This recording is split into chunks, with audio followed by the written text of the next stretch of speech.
All right. I think we're live. I believe we are live. Let me know if we're live, everyone. All right, yeah, I see myself. Hello and welcome, everyone, to another episode of the TOPT call-in stream. I'm Seb. I'm joined with Larry's chair and a couple of our staff members and mods in Twilight Straw Hat and Red-Haired Shanktum. Hello and welcome, everybody. I hope you guys are having an awesome day. I hope you guys had an awesome weekend. If you celebrated the holiday, big ups to you. If you didn't, you know, that's okay too, I guess. This should be a lot of fun. I know I have some people already ping me about theories that they're looking forward to sharing. It's been a little bit since we had a call-in stream. I know I had some traveling I had to do for work. Larry, I'm hearing your audio for whatever reason. I wonder why that is. At least it's picking up on the camera, but I can't see Larry, so he's not here to correct it.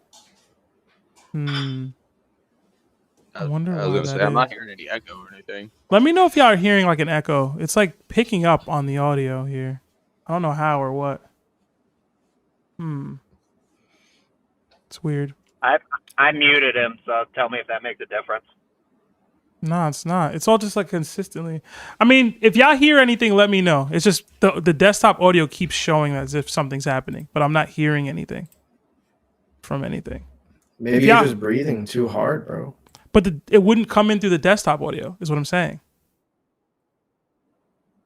You know what I mean? It's showing in the collab cam audio that something is coming.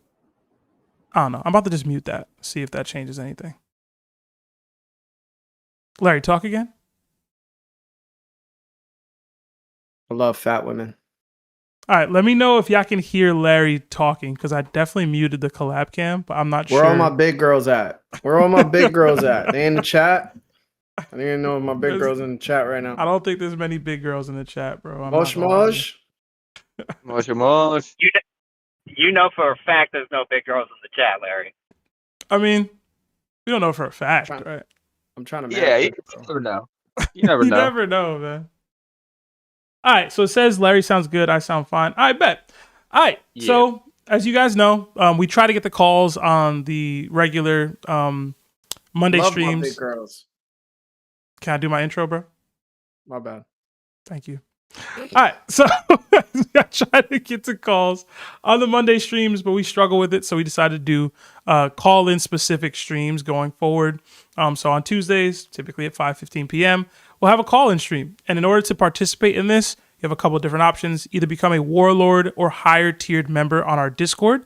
We'll give you access to our call-only stream voice channel entrance, and then we'll drag you up so you can call. Or you can donate your way in for a one-time pass. Basically, any $5 or more donation will net people access, where you will be able to give your take. Gifted memberships will also count. Basically, every 5th gifted membership will count as one person's entrance. So I did see a couple gifted memberships on YouTube come in, so thank you, Broker, for that one. I have to keep a tally and count for everybody who's going to come in. So it should be a lot of fun for that. But yeah, man, if you guys haven't already, please like the stream. It does help with the YouTube algorithm. Glad to be back. Sorry again, I was away last week, but looking forward to hearing some calls, hearing some things from you guys, and just engaging with the community. I know last chapter was a banger. It sparked a lot of debate and conversation, but I really think the theory crafting was like top tier that came out of last chapter. So I'm really looking forward to what some people might be saying as a result. But before we move on, let me read some super chats. We got Yonko, who joined the crew in Lennon Chase, so he upgraded his membership to Yonko status. Enjoy all the additional emojis that come with being a Yonko, Lennon. We got 34 months at Yonko status, our highest tier of membership, from the Broker. It says, "Hi guys, hoping to get a call in tonight and talk theories.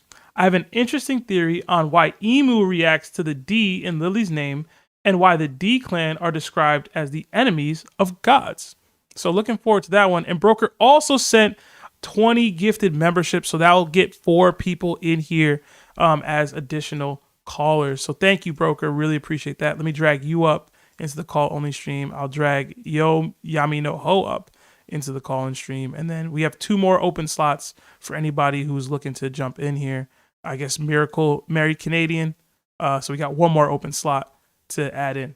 So, all right. I think Larry had to step away for a little bit, but how are y'all feeling, Twilight? How you feeling? Who shanked him? Feeling good, feeling good. Like I always say, still breathing, still winning. Don't look to have. Feeling good as usual. Can't wait for some cool theories. I'm hoping I hear some good Loki theories today after what we've witnessed recently. So I'm excited. Yeah, I fully expect that we'll get some good Loki stuff. I feel like we have to. Like, you know what I'm saying? Like, we have to. But all right. Let's get some people in here, man. I saw BuzGroove as the first person that I had noticed in the chat. So let's go with him. BuzGroove. You there? Hey, What was that? sorry, there was like 10 people in the only stream entrance. We were all yapping. I was just surprised, that's all. Nah, you're good, man. Talk to me. I saw you were the first person, so I figured I'd drop you in. I appreciate it. All right, so I wanted to ask y'all something about the upcoming anime seasons. Because there was a little quinkadink that I noticed about what season 2 will be. But then the last time y'all had a call-in stream, Larry said something that I felt like needed addressing. Okay. So if you'd allow me a minute, I'd like to get to that real quick. Yeah, talk to me. I'll talk to Larry. Now, real quick, before... no, I'm going to talk to you too, because you agreed. Mm-hmm. So let me just ask real quick. So the topic was when Larry said that Zoro is a better swordsman than Shanks. Uh-huh. Do y'all still agree on that thought process? Sure. Yeah. Okay. All right. So I wrote down a little blurb here. I'm gonna read this off, and you tell me if your minds have changed. All right. Ugh. All right. Shanks is a better swordsman than Zoro as of right now, and here are two of the many reasons why. First, in chapter 1058, when Commodore Branu, I think it's how you pronounce it, Branu, revealed Mihawk's bounty, he referred to Mihawk as having, quote, greater sword skill than even Red Hair the Emperor, end quote. Mm-hmm.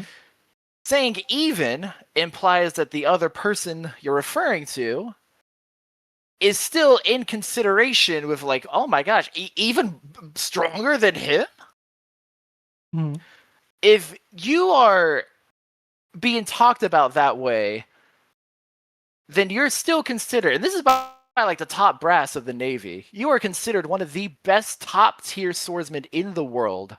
Zoro is not in those conversations. He's renowned as a swordsman, but he's not in those conversations just yet.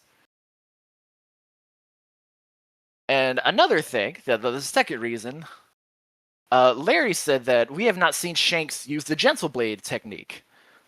This is not true. We've actually seen him use it twice on the 2 times we've seen him swing his sword. Or actually, that's not true. In the pre-time skip, he swung it twice. In the post-time skip, when we've seen him swing his sword, he used the Gentle Blade. Now, in chapter 1079, which is a personal favorite of mine, when Shanks uses Divine Departure against Kid, only the damned punk cannon is cut.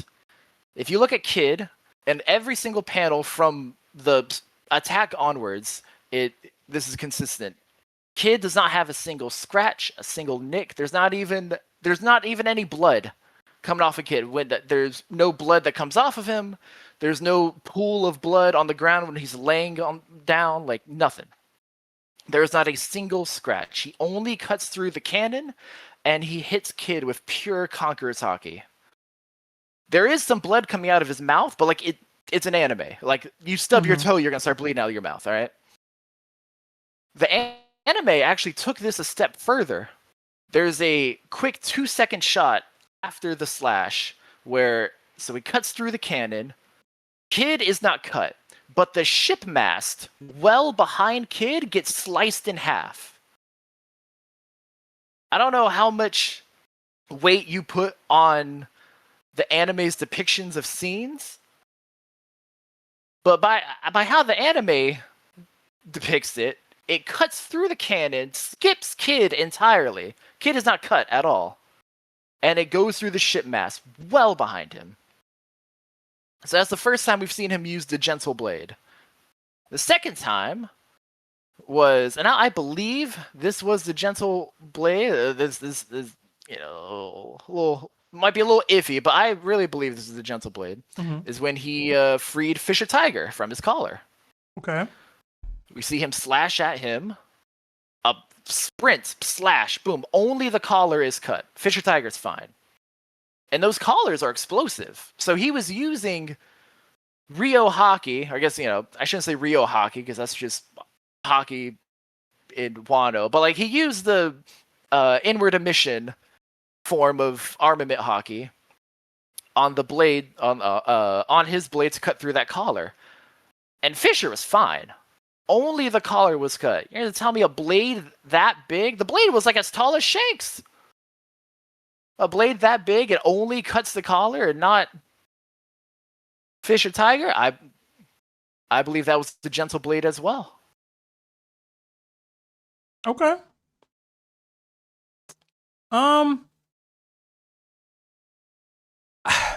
So I do find merit in what you're saying, right? Both the brand new topic or brand new verbiage regarding like, oh, even greater swordsmanship than Shanks, and even some of these feats that you're highlighting.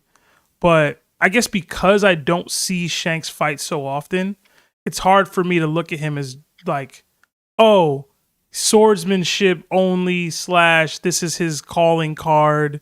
Like I've always looked at Shanks as like I'm hockey proficient and I use a sword.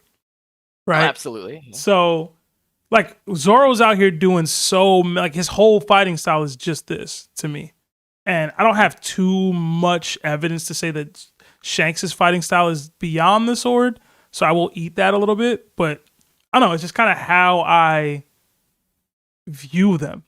So if you think that Shanks' swordsmanship is superior because of these feats, I would say, would Zoro not be able to replicate most of them? Like the gentle blade one with Fisher Tiger, you don't think Zoro could replicate that? He could cut through the collar, but like would the collar not explode? Has Zoro ever used that inward emission hockey? I don't recall a time that he I'm trying to think of a time. Probably not, no. So maybe he can't. I'll eat that if he can't. He could cut through it, but like Fisher's dead from the collar exploding. Like he just ruined the whole revolution there. Okay. I mean, which is in line with his character if you believe the memes. You know what? You've convinced me, and it might just be because I've been getting too much Zoro gas recently. We gotta put my man in his place. Gotta put my man in his place. Shanks a better swordsman.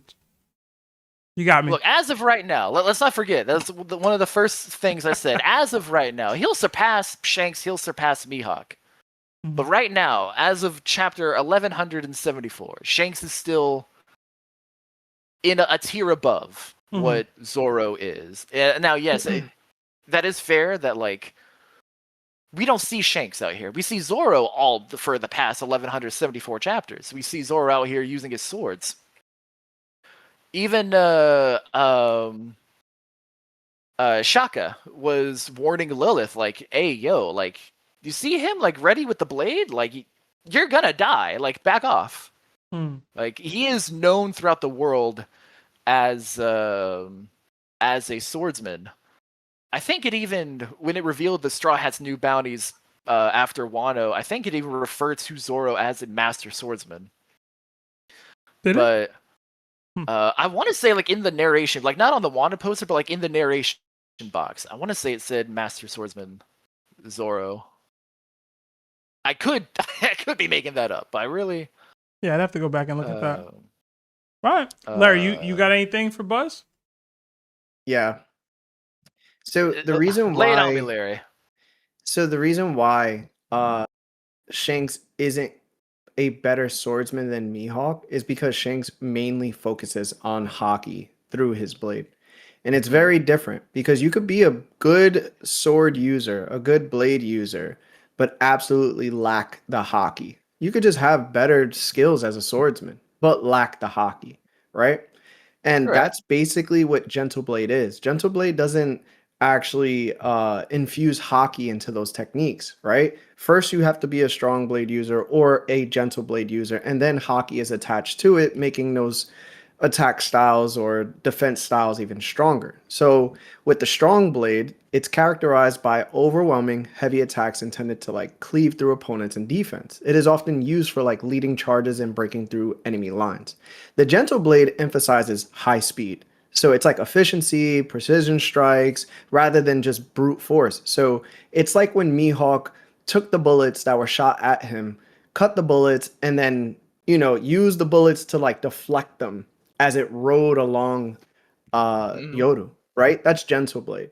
So you said that Shanks was using Gentle Blade, and I do think that he can use it, right? I just don't think he could use it better than Mihawk. So you brought up the Kid situation because Kid was cut using a flying blade technique, which is the divine departure that Roger used against Odin, right? And you were saying that that is a gentle blade technique. Whoa, Right? he used the technique, but he also used. I'm not saying divine departure is a gentle blade technique. Okay. But or like not necessarily. It could be, but like not necessarily. But he did also use the gentle blade while he was using divine departure, because you can look at the chapter, you can look at the scene on YouTube. Okay. There's no cut on Kid at all. He was hit with Okay. pure Conqueror's Haki. And that explains that Shanks is a good sword user, right? I would say so, yes. Okay. And you said that Zoro hasn't shown the gentle blade technique, so he's not as good of a sword user than Shanks? No, he knows the gentle blade. Like, we saw him show it off, like when he learned it against Mr. One. Yeah. I was asking if he knows Rio, because when Shanks cut through the collar didn't explode for Fisher Tiger. But if Zoro cut Okay. through the collar, which he can, without cutting Fisher, like, he knows the gentle blade, he can do that. But like, would that collar explode? Does he know inward emission like that? Like, I don't think he's ever used it. Okay. So my question is, it's so funny that you brought up the Mr. One fight. Do you remember the attacks that Mr. One used on Zoro? Oh god. No, I do not. It's been a while. So I believe he used Garden Daisy Blades, which is basically when he takes all 10 of his fingers and he charged at Zoro and it hit Zoro, Zoro blocked it, and the building behind him split in 10 pieces. Okay. And then he did another move by Tower Crusher, which is when Zoro was against the pillar and he sliced Zoro, but the building behind him was sliced into pieces as well. So when you talk about the Kid situation with Shanks, and considering that Shanks wasn't necessarily damaged, but it cut the pillar behind him, like the mast, that's because Shanks was focusing only on hockey while using his blade. Whereas Mr. One was using his blade, which is why he cut Zoro. You get what I'm saying? So that's why I'm saying there's a difference between sword techniques and hockey techniques. But when you are a great sword user, you can infuse it. And the higher your hockey is, the higher your ability is going to be, just overall in strength. But when it comes to sword usage, that's very different from Mihawk because he excels at swordsmanship, and then he's attaching whatever hockey he has onto it. So it just makes him a better swordsman than somebody like Shanks, who focuses on hockey with his sword. Real quick, Seb, I did find it, chapter 1058 on page 5. It does, in the narration box, it says Master Swordsman, Pirate Hunter Zoro, 1.111 billion berries. So I don't think it says on his wanted poster, but he is referred to as that. Larry, so you're saying like hockey by itself like wouldn't cut, like it doesn't cut because it's just hockey, but with the sword it does cut. Yeah, and that's basically what like that's basically what Zoro was tapping into. Was that in order to hurt Mr. One, he has to want to cut him, right? But in my opinion, he literally cut him because he somehow did armament hockey at that moment, and he also used observation hockey in order to find the sword under the rubble. And like, it's just a different way for sword users to say something is hockey compared to like somebody like on Skypiea or somebody like on Wano. You know what I'm saying? Yeah. In my opinion. So I think Zoro actually was tapping into it at that point. And through history of his fights, he's tapped into hockey without even knowing he's using it. And he's even been called out by Gibbon in the latest arc that he's been using it. So I think personally, there is a line in the sand when it comes to hockey and swordsmanship. And you can combine the two based on what you excel at. And I do believe there's people in the show who are going to excel at swordsmanship and have hockey. But then there's people that excel at hockey but have swordsmanship. Like, I don't think Shanks, and this is just my opinion, if Shanks was to put the sword down, I don't think Shanks starts doing zero sword techniques the same way Zoro does. No, he do I like don't Dragon think so Twister. either. You know, because he did Dragon Twister on Long Island against what was his name? Hamburger? On the Foxy crew? Like Hamburg, something like that. Yeah, Hamburg. And then he did it to other guy. I don't think Shanks does that. I think Shanks just punches you in the face. I would could. agree. I'm wondering if Mihawk has a zero sword style now. You know? He always has a blade. He gonna make It's gonna sure be he in his got back. something on him. Yeah. There's something in his shoe. There's one in his back pocket. He got the chain. There's one The around his chain is a he got little soldier. You got the chain, man. Buzz, appreciate the call, man. Is it okay if I ask you that question about the anime? Oh, make it quick. Is there... Oh, yeah. So something I noticed. So you know how they're doing only 26 episodes a season every year from now on, and each episode will adapt one chapter per episode. So we're getting 26 chapters adapted a year. So when season 2 starts, it'll be on chapter 1126 to 1151, and 1151 ends with the Luffy and them and Loki down in the underworld. They feel Emu's hockey, and Loki goes, well, "What kind of preposterous hockey is that?" That's where it ends. The next chapter, it picks up. It starts the flashback for Harold, and so in 2027 we're gonna get the flashback with Harold and Rox and God Valley and all that.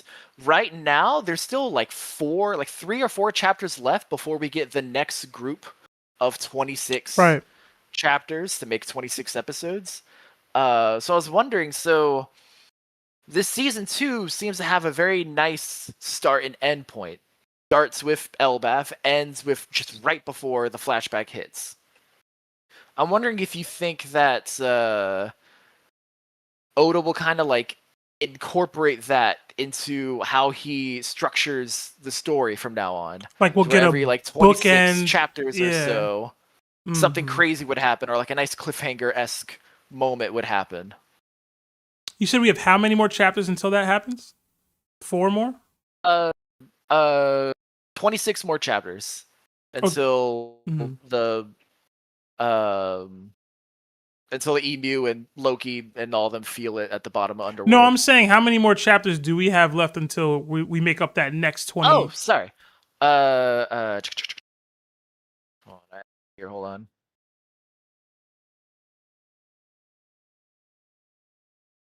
I'll just say no. I don't think he's gonna change up his manga style and the way he like lets out info or writes them according to like the Netflix or the anime, none of that stuff. I think he just does what he wants. No, you could. It was just so perfect that I was like, I wonder if that was on purpose. We have 2 more chapters until season 3, I guess if you want to call it, Mhm. in 2027.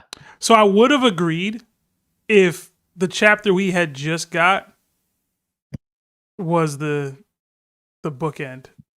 You know what I mean? Like I if get that that. was I if get that that, was yeah. the ending of it, right? Like, okay, Luffy's on his way up with Loki and like they shake. I mean, I could be wrong, right? Like maybe something immediate happens in these next 2 or 3 chapters or whatever to do that. I'm also just of the belief that they're not going to do it 1 chapter each. Like they'll find a way to incorporate things and make them end ways that they like. But I mean, I have to agree with Larry that it's going to be nah. They'll figure out a way to make it work in the anime, but I don't think it's going to actively change where Oda's going at what time. At least it shouldn't. I wouldn't like that for him. I wouldn't like him to feel caged into or forced into or locked into any sort of, okay, I have to make sure this chapter ends this way so that it can be a season ender for the anime. That's how you limit yourself as a mangaka to a degree that I just don't think Oda's ever placated to. The only time that we've had any real example of that, I guess, would be the film Red stuff people have joked about with Shanks pulling up on Green Bull and them. But I thought that was a natural progression into the story myself. I didn't think it was a forced moment, but you know. Oh, same. I couldn't believe people were saying that. Yeah. So I just don't think he'll handcuff himself as a writer to that degree. No, I agree. It was just so perfect of time to stop and start. And I was like, I wonder if they chose 26 on purpose because of that. Possible. Right, Buzz. I gotta get some more callers, man. But appreciate you. Thank you, Buzz. Absolutely. Oh, love you guys. Love the Love you pod. too, man. Larry, you wildin', but I love to hear it. I try my best. I know you do, man. It shows. It shows. All right. Have a good night. All right, y'all take care. All right. All right. Have a good night, bro. You too. All right. Let's get my guy Taku in here, man. Taku said he had a theory for me, man. Get him in. What he got going. Taku, you there? Yeah, can you hear me? Yes, sir. What's going on, bro? Oh, not too What's much. up, Hold Taku? on, I'm trying to be able to see you guys. Can't How's see the us? baby, man? Yeah. She's great. I'll show her to you after I'm done giving my theory So here. cute. All right. Let me give you the. Let me give you really the hope main screen. when I have a baby, it's a girl too, bro. My first one. See, I was hoping for a boy. Yeah. I was. But that's because like all my siblings have girls. Like literally no one else has had a boy yet in the family. So I feel So you. you gotta try again, bro. I'm gonna. Don't worry. There's gonna be lots of trying. Okay. This is so funny, bro. But how are you guys doing, man? Yeah, I've seen Larry wilding out a little bit. It's great to Oh see. my god. Listen, man. he gonna do what he do, bro. You know. But As we they would. good, man. We good over here. Good. So today I have a theory for you, and it's all on the heels of me actually rewatching One Piece with my daughter. Even though she's so young that she will definitely not remember it, but that's okay because then I will just rewatch it again. And it starts out at the Baratier. Oh, Taku, what's the name of your theory? Oh, it is the true 10th Titanic captain. So, when I was rewatching Baratier, there were a few things that hit me as very peculiar on Don Krieg and Gin's story. So, Don Krieg is well known for being a pirate that has 50 ships and 5,000 men. But somehow he got destroyed by Mihawk. He found his way to the Baratier, and the rest is history, or so we thought, right? But Gin was hit with a very special gas. It was called MH5 gas. It hit him, and he used his gas mask to ensure Sanji and Luffy's safety. But at the end of it, we get to see this really incredible moment where he manages to encapsulate his captain's will in that moment and say, with my last hours, I plan on going back to the Grand Line, and my obsession has become from my captain's obsession of the Grand Line. So with that small boat that they had at the end of Baratier, they planned on going back to the Grand Line. Now, Don Krieg and all the men were passed out. Gin was the only one who was awake. So I'd imagine that once they actually got back to the Grand Line, things were really tough for them because Gin only had a few hours to live. So to do that, and I'd imagine that it was kind of a little bit of a stretch to say they only had a few hours to live, but with the time he had left, he was going to go to the Grand Line. So he goes to the Grand Line, and where would you go first if you were looking for care from doctors? Drum Island. The only place that makes sense. Exactly. Drum Island. And there just so happened to be a crew of pirates that were rummaging through Drum Island at that time. Blackbeard The Blackbeard pirates. Mhm. Exactly. Now, granted, Blackbeard might have been there for other stuff, but I'd imagine there was a skirmish that took place between the Blackbeard pirates and Don Krieg and his pirates. But they also have their own doctor, Doc Q, who happens to be very versed in a lot of different things. And we aren't even sure exactly if he had the Sick fruit at the time that he was at Drum Island. We always think maybe they got them later because they were hunting rare devil fruits, but he's always been sick from a very young age is what we were told. So it's possible he's had this Sick fruit the whole time. So Don Krieg and Blackbeard actually get along because they're both the same type of grimy, because they will do whatever it takes to win. I mean, Don Krieg was willing to destroy everything just to get at that boat and take it back to the Grand Line. He was willing to kill his first mate. He was doing a lot of grimy Blackbeard-esque things. Mhm. So they hit it off. Doc Q cures Gin. And Blackbeard says, you know what? I like you. I like you a lot. You have a lot of qualities that I admire. What I need you to do is go through the Grand Line, take your own adventure, and see where fate lands you. Because if you make it to the New World, that is where I will be waiting for you, and I will have something special to give you in return. Don Krieg says, bet. Right? He goes through and he amasses his army again. He gets his 50 ships. He gets his 5,000 people. All the meanwhile, Blackbeard is doing his grimy thing where he goes to Impel Down. He gets the prisoners. He goes to Marineford. He takes the Gura Gura, and he manages to make it to the New World and gets all this clout from it. But then there happens to be something that takes place right after the Paramount War where a lot of Whitebeard pirates aren't too happy. So the Payback War ensues not too long after Marineford. Mhm.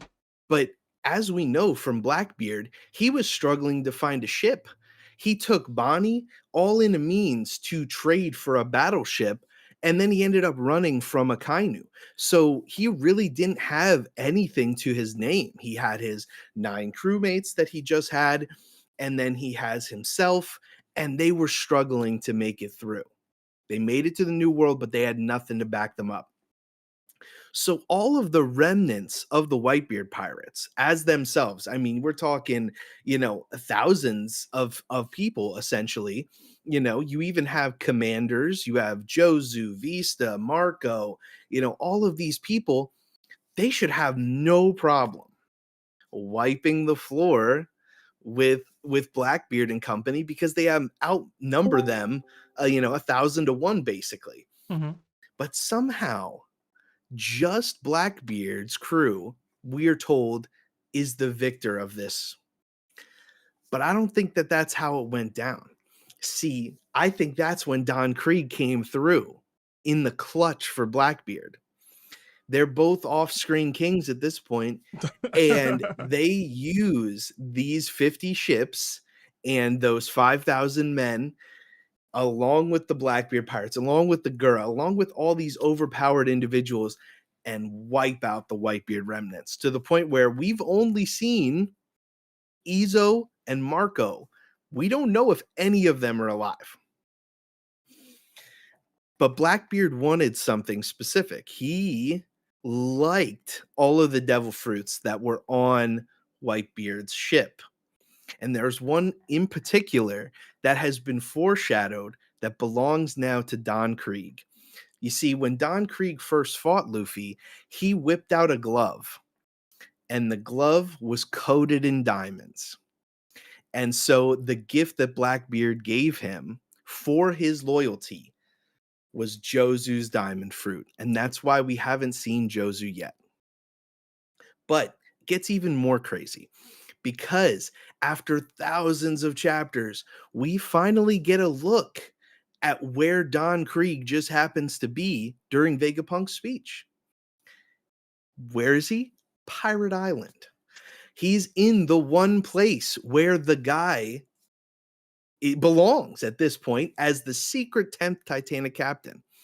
Not only that, we see Gin, and we know Gin is known for using the tonfas with the metal balls at the end. Hmm. But for some reason, he happens to have a sword on his hip. One that happens to look an awful lot like Vista's sword.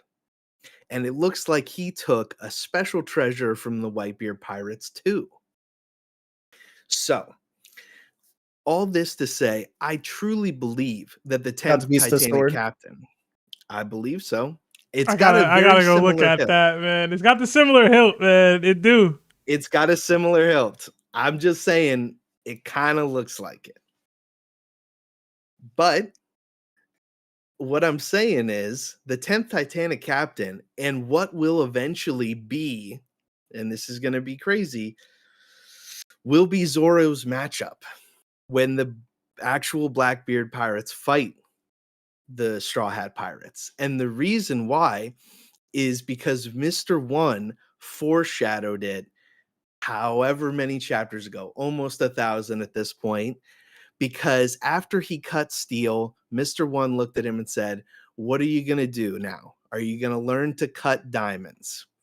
And that is why this will be Zoro's biggest test. It's not going to be against Shiryu. I believe Shiryu is a Sanji victim. And the reason I believe it is because he took the devil fruit he wanted. And on top of that, it'll always be so poetic when Zoro and Sanji switch opponents to where he fights the dude with the swords and Zoro fights the guy who kicks or punches or has a mixed martial arts style. And you're probably thinking, well, Zoro's probably going to have no problem defeating him. Don Krieg probably isn't a Conqueror's hockey user, right? But that's where you might be wrong. Because Don Krieg did something when he was beaten by Luffy that only one other person has shown us, and that person, it was a sign of conquerors in them. He got up and was unconscious and was still fighting whoever was in his vicinity. He was swinging on everybody, his own people, everyone. And Luffy did that in Impel Down to save Bon Clay. That was when he first showcased his Conqueror's hockey. And he even did that similarly when Kaido knocked him out. And Kaido basically said that he was still looking at him. He was glaring at him almost with his Conqueror spirit. So that leads me to believe that Don Krieg, even though he is a pre-skip villain, East Blue villain at that, he still maintains relevance today. And that is why Oda took the time to show us exactly where he was during Vegapunk's speech, to show us this guy is still relevant. he may have been under, the Blackbeard-esque off-panel stuff, but he is still very relevant. And that is why I believe Don Krieg is the secret 10th Titanic captain, because we all believe that Kuzan really isn't. What do you think? Okay. You had me until you said Don Krieg might be a conqueror. I was all the way with you until you started saying that stuff, Taku. I'll say I do like the idea of Don Krieg being the 10th Titanic captain and even having the diamond devil fruit, because he had all the gold and the armor and he was all about, oh, I'm impenetrable, like my armor is impenetrable. If he could get a buff that would basically make his armor impenetrable like that would be cool. Where I was going, obviously, Geen has the swords now, or has a sword. You mentioned Visa swords. My mind went to, what if Don Krieg gave him the same like maces that he had, the tonfas that he had, but like they're diamond now, like, or the tips are diamond, something like that. I definitely still think Zoro has Shiryu lined up for him, because I think it does work. Obviously, he's a swordsman. That's the easy connection. But I think him having invisibility works, because that's supposed to be the weakest of Zoro's like hockey prowess. So if it's like, okay, I have to increase my observation hockey capabilities in this fight, that'll be something that we can see or look forward to for Zoro, to basically make him this all-around monster that he's going to be in the end. Everything else, though, I really liked. I really enjoyed it. I do think that Blackbeard and Don Krieg did have similar worldviews, or at least similar willingness to kind of do whatever to get what they wanted. And he is on Pirate Island. He was shown in a very important moment in time being on Pirate Island. So, I mean, I thought it was just kind of a little Easter egg, but why not? A part of why we love One Piece is that the world is always still moving, even when we're not looking. So if Don Krieg has been making these moves and excelling in the pirate world, and could be somebody who even impacted a Yonko deciding factor fight, like I would love that, because I always enjoyed Don Krieg and Geen. So I'd be a little disappointed at Geen for taking Vista's swords and not just sticking with the tonfas, or just because I really, really, really enjoyed him versus Sanji and that fight and that fighting style. So I'd be a little upset at that. But hey, man, maybe Don Krieg could make those swords diamond too. Why not? Make Shiryu sword diamond too, man. Screw it. I don't know. Maybe that helps. Maybe it doesn't. But I don't know. Larry, what you thinking? I like it, bro.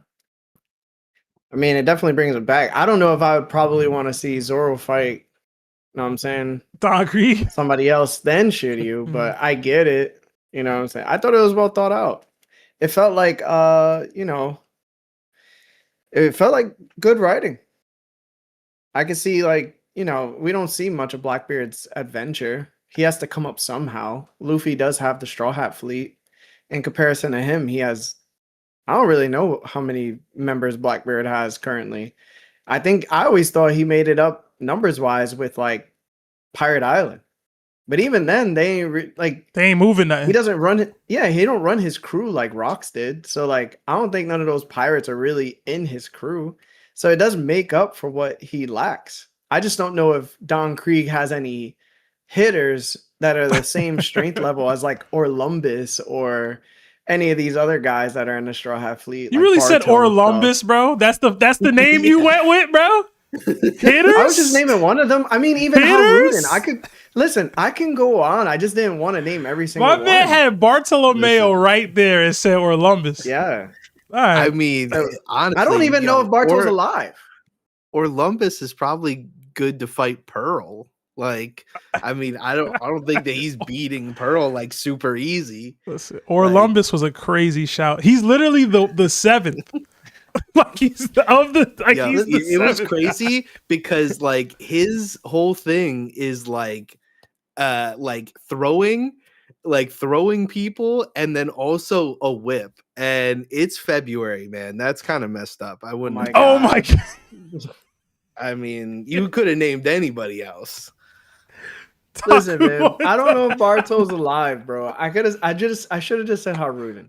But overall, what I mean is, if Don Krieg is the leader of the fleet, and there's nobody else that's like, they have to be under him, right? Like even strength wise. So it's like, even if Blackbeard does have it, he just has numbers at this point. Well, So I mean, one, you do need numbers, right? And like yeah, you you said, do need numbers. I was also under the impression that he's gathering his numbers via the Pirate Island connection, right? Like, all ye pirates gather here and fight in the name of Blackbeard, whatever. But it would be nice if he could have cavalry like Don Krieg, 5,000. Was it 50,000 or 5,000? I don't remember what you said. It was 5,000? 5,050 ships. Mhm. So, Hmm. I mean, but the thing was, like, that the Rocky Port incident didn't happen Mhm. until I believe after the Payback War. So, like, when he was going against fleets, he didn't have one of his own. Mhm. So he would have needed someone's backing, someone like Don Krieg, who actually has, even if it is just fodder. I mean, Whitebeard didn't have, a stacked roster on every ship. He had fodder as well. So, I mean, if you have numbers, you can still win against strong people. So I think that he just needed someone, and he knew what Don Krieg was known for. Like, everyone in the East Blue knew who Don Krieg was, even probably people in the Grand Line, because he made it to the Grand Line.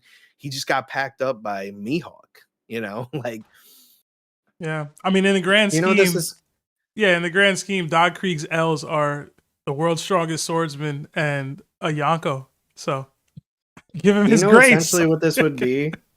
This would be just like another big mom acquiring the Germa 6-6 at this point.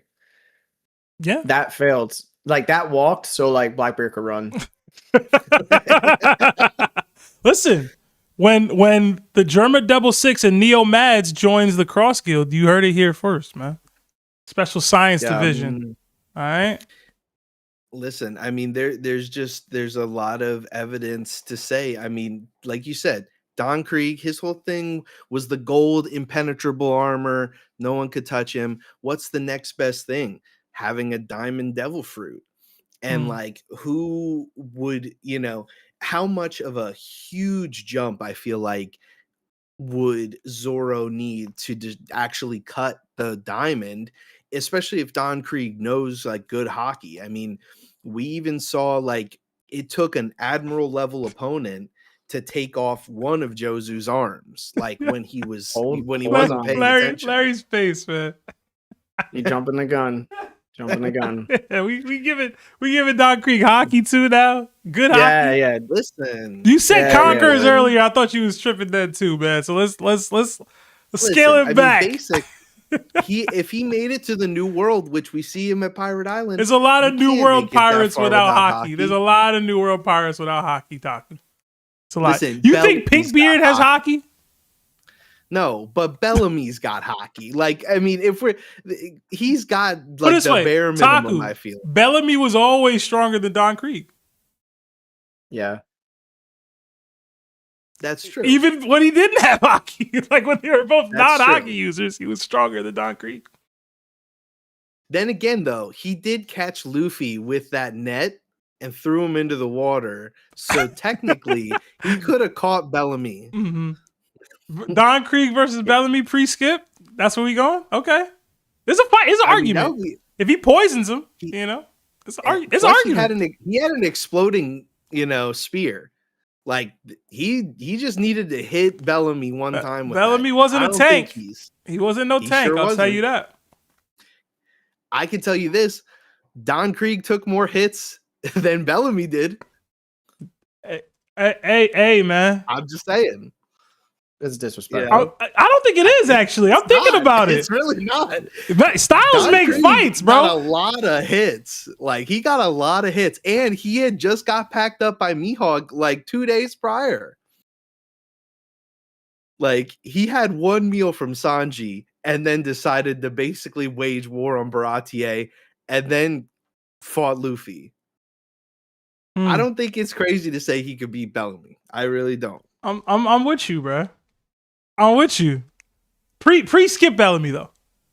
Yeah. Though, if Taku's theory is right, he beats Bellamy now. I think so. I mean, if he's got Diamond Devil Fruit, he's packing Bellamy. You know what's funny? We might even see that fight because Bellamy's like an honorary Straw Hat Grand Fleet member. And if you're telling me he's the 10th Titanic captain, we might just see Luffy former opponent matchup, man. I'm just saying. I mean, people always talk about power cliffing and stuff like that when, you have people who don't show up for a little bit and whatnot. But I can tell you right now, like, people still progress. I mean, we saw Lucci, he obviously has way more in his bag than we saw him, prior, pre-skip. So I'm just saying, like, if Don Krieg went through the Grand Line the way things were, and then also went to the New World, which we saw, he didn't make it out without fighting people that were stronger or at least comparable to himself, to the point where he made it to Pirate Island. He's on a Yonko's territory, possibly part of a Yonko's crew. I mean, it's not crazy to me to say that he would probably have hockey at this point. Okay. I don't think so, at least. Taku, I'm with you, man. I put the poll in the chat. Bellamy versus Don Krieg. I should have put pre-skip, but I feel like y'all get it. Taku, I do got to get to some more callers, but thank you for this. I thought this was interesting. I like it a lot.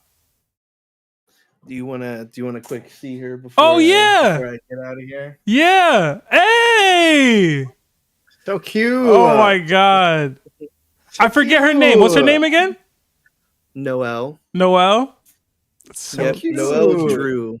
So she's got a shirt on, says I'm watching anime with daddy. With the little straw hat on. So you highlighted Baratier. How far have you gotten in your rewatch with Noelle? So we are just getting to Drum Kingdom, actually. Okay. That's awesome. Oh my god. We're getting there. She's so cute. I could man. tell she likes Zoro already, bro. She does. She loves watching the openings. She's a big We Are fan. Yeah. She starts dancing. Yeah, she's like starts smiling. Yeah. Aw. So, That's so she's cute. very- Sebastian, have some kids, man. Why I gotta be have kids? pulling You out. closer to having kids than me, man. You need to have some kids, man. I need to have some kids. Listen, Um, I didn't know how it would be, but once I had her, it's been perfect. Yeah, that's love, bro. I love that, bro. She's great. Listen, So I got cute. choked up with the latest chapter reading Bro. all the parents caring about their kids. I was like, whoa, this is hitting a little too hard for me. Mm-hmm. Mm. So, Jesus, But bro. God bless. yeah. But you guys have a great night. Get some more people in here. I know people are ready to cook with some theories in there. Broker and NYC especially. All right. Thank you, bro. Taku, Thank you, bro. Noelle, Thank have you. an amazing night, okay? She can't understand me, but Yeah. I hope she Bye, heard. Noel. Bye. Adios. Congratulations, Taku. Yeah. Thank you. Yeah, congratulations for sure. Thanks, man. Appreciate it. Oh, man. That's so cute, man. That's Once so... I get my girl to like 50 pounds more, I'm gonna start trying, bro. What's wrong with you, bro? I need to get her a little thicker. What's wrong with you, bro? All right. We got a couple super chats. Let me read this. We got 10 Canadian from Jordan. It says, first time getting into a TOPT stream, saying hi from the LWAP family. If I can throw a theory I saw today was that Mihawk's eyes were meant to be red in the show, which was descending him from celestial dragons. So maybe it's differentiating him or descending him. I don't know. I don't know how to read this. But was He it? might be saying. I think he might. Doesn't Emu have red eyes? Oh, okay. I would say because I don't think all celestial dragons have that though. It would just be Emu. Yeah, I was gonna say, I don't think we've seen another CD with red eyes. Mm-hmm. Now that I think about it. Yeah, I'm not sure, Jordan. I'm not good with Mihawk theories. I just don't be caring. I'm not gonna lie. I'll be like, whatever.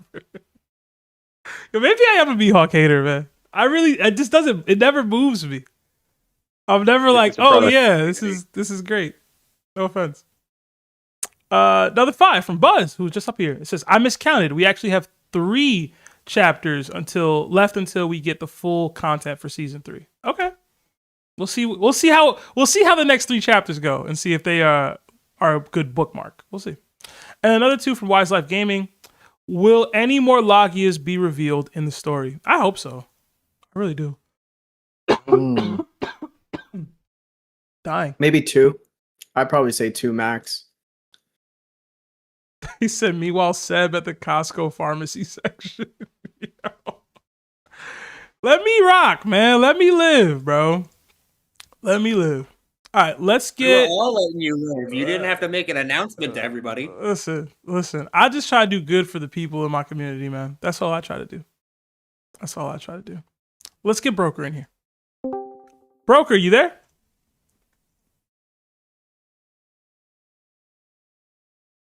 Yes, I'm here. There he is. How's it What's going, up, man? Broker? Hey, I'm man. good. How's things, guys? You both well? Yeah, man. Yes. How about you? Thank you for the 20 gifted, brother. For sure. You're welcome. You guys almost got me in trouble yesterday. No, day before yesterday. What happened? So I'd just been spending some time with a friend who had been to his grandmother's funeral. I trying to be there, and just while he was talking and stuff, I happened to be scrolling through YouTube Shorts as you do, and the clip came up of you guys talking about black actors in One Piece. And I've never laughed so hard in my life at an inappropriate time. it was so good. Every single one was like, yes. And I thought of my own. And Larry, you said, what about Robert Downey Jr.? And I thought the best person for him to play would be King, because King is the most important character that is black. just I can see it as well. I can see the whole thing. Listen, bro, by Lionel standards, King ain't black enough. He said Lido believes King is supposed to emulate Native Americans, which I can't say I doubt him too much for that one. There's a connection there, I feel. He said King got that good hair. Yeah, but you can have that good hair as long as it's given to you by the prop department. Oh man. All right, you said your theory was on the I forgot, it was the Will of D. Emu, yeah. So D-Clan, why the specific reaction to Lily's name. Okay. So it's a bit convoluted. Basically, to start it off, how I think it was 800 years ago is that Emu and Joyboy were childhood friends. They knew each other, and that Emu came from the Ancient Kingdom, and Joyboy came from the D-Clan. And the D-Clan was named that because it was on Dawn Island, which was the island the furthest to the east. So it's the first island to see the dawn. Okay. And they went out to sea together as friends, spent time, and they went around the world. So similar to how like Luffy has, and he's met new people on the way. And one of the places they get to is Alabasta. And that's when Emu falls just head over heels. I'm talking about, when I say children, I mean 11, 12 years old, that sort of age. And Emu instantly fell in love with Lily, completely head over heels. And that sadly, Lily only had eyes for Joyboy. And that Joyboy wasn't really, it's similar to sort of Luffy, how he's not that interested in girls in that way. But it's just that was the hardest thing for Emu to deal with. And again, tried competing with Joyboy the whole time, like kids do when they're in love and stuff like that. Wanted to impress her and all these sort of things. And one of the other islands they get to is Fishman Island. And I think this is before it was at the bottom of the ocean. This is when it was on the surface. And as we know from Charlie, her ability to predict the future was normally something that the mermaid princess, the royal line, did. And that I think that they basically told Emu his future, and each of them were told their future on their own. So Joyboy was told on his own, Lily was told on her own, and then Emu was told on his own. And it was like, look, one day you will be king of the whole world. You will have everything you could possibly want, but one day you will be defeated and your kingdom will be taken from you by someone with the name D. And that after hearing that now, that's now like the final straw. Like it's one thing that the girl I love is in love with you and not me, but also now you're apparently going to be responsible for my downfall. And I think that's when Emu, on their world travels, rallied these 20 kingdoms against the ancient kingdom, and by association, the Dawn Island, the D Island, and basically they wanted to eradicate every single D there was, every single one, just kill them all. And that basically then the D's were hunted almost to extinction, and that when Emu, whatever led to Joyboy's death, Emu, was therefore thinking, that's it, they're all gone. They're all gone. That's all the D's gone now. They're all dead. And what we later find out when Emu asks Cobra to say Lily's full name, he later finds out that Lily took that name on Joyboy's behalf, on behalf of the boy she loved. Mm-hmm. And that's why there are still D's out there today, because she took that name. So when Emu thought, oh, a D clan member will kill me, he assumed that it meant by blood, like one of their blood, so eradicating all. But the name was passed without any of them else being involved. It was the name was given. It wasn't, something they were born to. I like it. I do. I feel like there's a story here that's similar to one that I've read before. It's not Pearl Harbor, obviously, but I do see the slight connection to Pearl Harbor. I actually, funnily enough, you should say, in terms of that sort of thing, I can go way more in depth in the friendship thing, but I'll keep that for another time so other people can have a go. But basically, I think the story starts, how they became friends was sort of like the boy in the striped pajamas. So Emu is from this ancient kingdom that think they're above everyone else, including the D clan, and that they meet almost like through the barricades, like in Auschwitz and stuff like that. That's how they get to talking. And Emu is the one that asks for Joyboy to be released, so they can be friends. I saw this movie one time, mad long ago. I can't remember how it went. I remember. You know what I mean, though. So one of them is a child on the Nazis, and the other one is a Jewish child in Auschwitz. Yeah, I remember. Yeah. Okay. So it's all over a woman, man. That's what I got from this. Yeah. And again, it's the thing that makes it more heartbreaking as well is the fact that I think that Emu was basically, they were the prince of this ancient kingdom, and that sadly something happened whilst they were there, and that was when I think a method of immortality was discovered, and I think that was probably them researching the Ope no Mi. So now, if Emu's father is going to live forever, that means they'll never become king. That's it. They're a prince forever. And I think that what happened again, so when Joyboy died and stuff like that, what I think would be quite poetic is if Joyboy had, or one of their crew members, one of the ones that was out with them, whether it was Lily or whoever, they had the Ope no Mi. They gave Emu the immortality they want, but now they're stuck in the body of an 11-year-old boy. So they're like, they're mentally an adult, but they're physically still a child, and that the decision to attack Lulicia because it was closest, I think that's the immaturity, like sneaking through, just the impatience, the childlike impatience. I know I did a video on the parallels between Doflamingo and Emu. That would remind me of Sugar if the body is still like, or at least the mentality is frozen in time. Yeah. So again, this is other stuff I want to talk about another time. Don't worry. You've got it on the button. Okay, Larry, you got thoughts? I like the friends part for sure. I love the friends part. I like that aspect of like, yo, things were happening the way they happened, and it just went separate ways. And it also comes from a novel that or one of the novels that Oda talks about, like things that inspired him and stuff like that. And it's the Adventures of Tom Sawyer.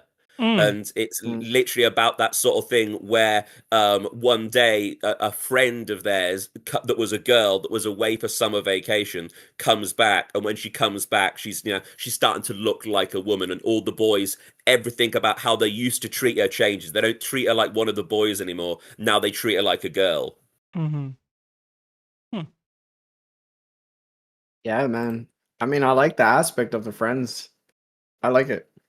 Yeah. Can't let these women get in I the way of got- friendship, man. Can't do it. What, Alright? even immortality? Yeah. There's some women. Yeah, man. Uh, Roger and Rayleigh got over it, man. All right. well, did they really? Yes. Did they? Yes. Yeah. Yes. No. Look at what's Rayleigh been doing the entire time. Like Roger's been gone, bumming around with Shaki. He hasn't gone off and done anything important. I'm He saying they paints didn't boats. beef over her. All right. They good. Well, again, that we know of. We know it's like, oh yeah, don't worry, just pat your friend on the back. But you're going home thinking, I wish that guy would just die. If my best friend dies, she might fancy me. Oh man, terrible. That's the type of time when Roger was on until the very end of God Valley, man, bro. stop And it. nobody Stop was like, it. yo, Larry, you're mad wrong about that. And it Yeah. turned out I was right. Nah, man. Roger, let it go. Seb, this explains as well why you needed 2 lots of Plan B, because obviously you got the 2 girls at the same time. Terrible, man. I can't just give out information. Why it gotta pertain to me, man? Oh, you're on Discord. Anything you say can and will be used against you. You showed us a receipt. That was look at the date. Look at the date of the receipt. That wasn't yesterday. It was a couple days ago. These are not the conversations you should be having, Seb. You should not be telling me to look at a date on a receipt. Listen, man. You know what it is? You know what it is? It's, the reason he had to show the receipt is because it's like he definitely needed someone to like that. It was like proof of life video where you like show today's newspaper. They tried to say I was lying. That it wasn't true. It's true. All we know is you bought it. All we know is you bought Plan B, not that you had any reason for these women to use it. You know, terrible. Sebastian, bro, you don't need to be validated. Listen, they thought I was capping. Okay, all right. I gotta come back in. I gotta apparently come back to Discord. Nobody thought he was capping. Yo, listen, I I gotta was come called back a to liar Discord, by bro. like 6 people. I'm it's like, starting to Seb, see the Discords flipping Seb, over, bro. Listen. Seb, if somebody says they don't believe you've had sex, the way to prove it isn't by going out and buying Plan B. It wasn't about that. It was about being called a liar about the price point. Oh, I see. Okay. Mm-hmm. I like All your right, story. This week I'm coming, sure the judge will believe it. I'm jumping back into Discord, bro. I'm gonna balance out the Domi Reversi Sebastian's casted upon it. Listen, this Discord's in the best place it's ever been. You know why I know that? Because we're doing call-in streams and brokers right here talking to us, man. All right, that's how I know. Oh, how sweet! Go. Yeah, looking for validation again. Not validation. Yeah. It's just proof. I'm not buying you Plan B. It doesn't matter how much you talk me up. Buy your own, or just use the poop hole loophole. You know. Hey yo! Oh my god! Or condoms if you're cheap. You know. Oh my god, man! I can't, broker. Have a good one, bro. What? This train left the track. Oh my I god! 10 minutes ago. Jeez. See, and Shankdom, you be yelling at me, bro. Yeah, no, I've been saying Seb's been on worse timing than you. Listen, what? Oh always, my god! bro. Always. He's so real. You're trying to beat Larry. No, That's I'm what's not. happening. No, I'm not. Also, let's say, wouldn't the Domi Reversi of buying someone Plan B be to go out and take someone's Plan B and replace it with Tic Tacs? That would be the opposite, right? That's it. That would be the Domi Reversi version. Oh my god! Bro, there's little kids watching. Right? I'm not giving medical advice. Good job, Seb. Listen, Oh my god.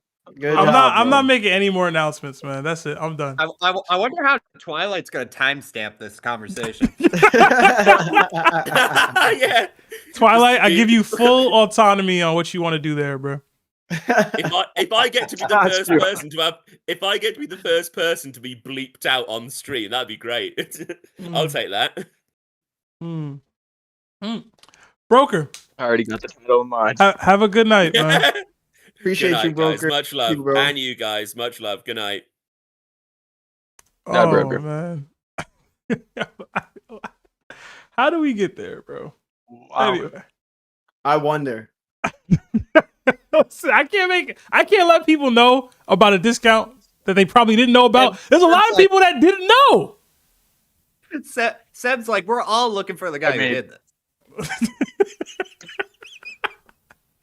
All right, another 5 Canadian from Lennon Chase. It says, "This is my first time in a while catching a live. Excited to maybe pose a question in VC if MerryCanadian is pulled up. I think I got you in there. I could get you probably within the next couple.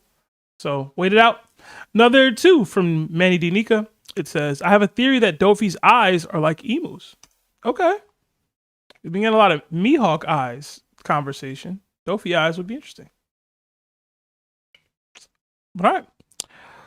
Let's get who's in here? I believe Alcazar was in here for a while. Alcazar, you there?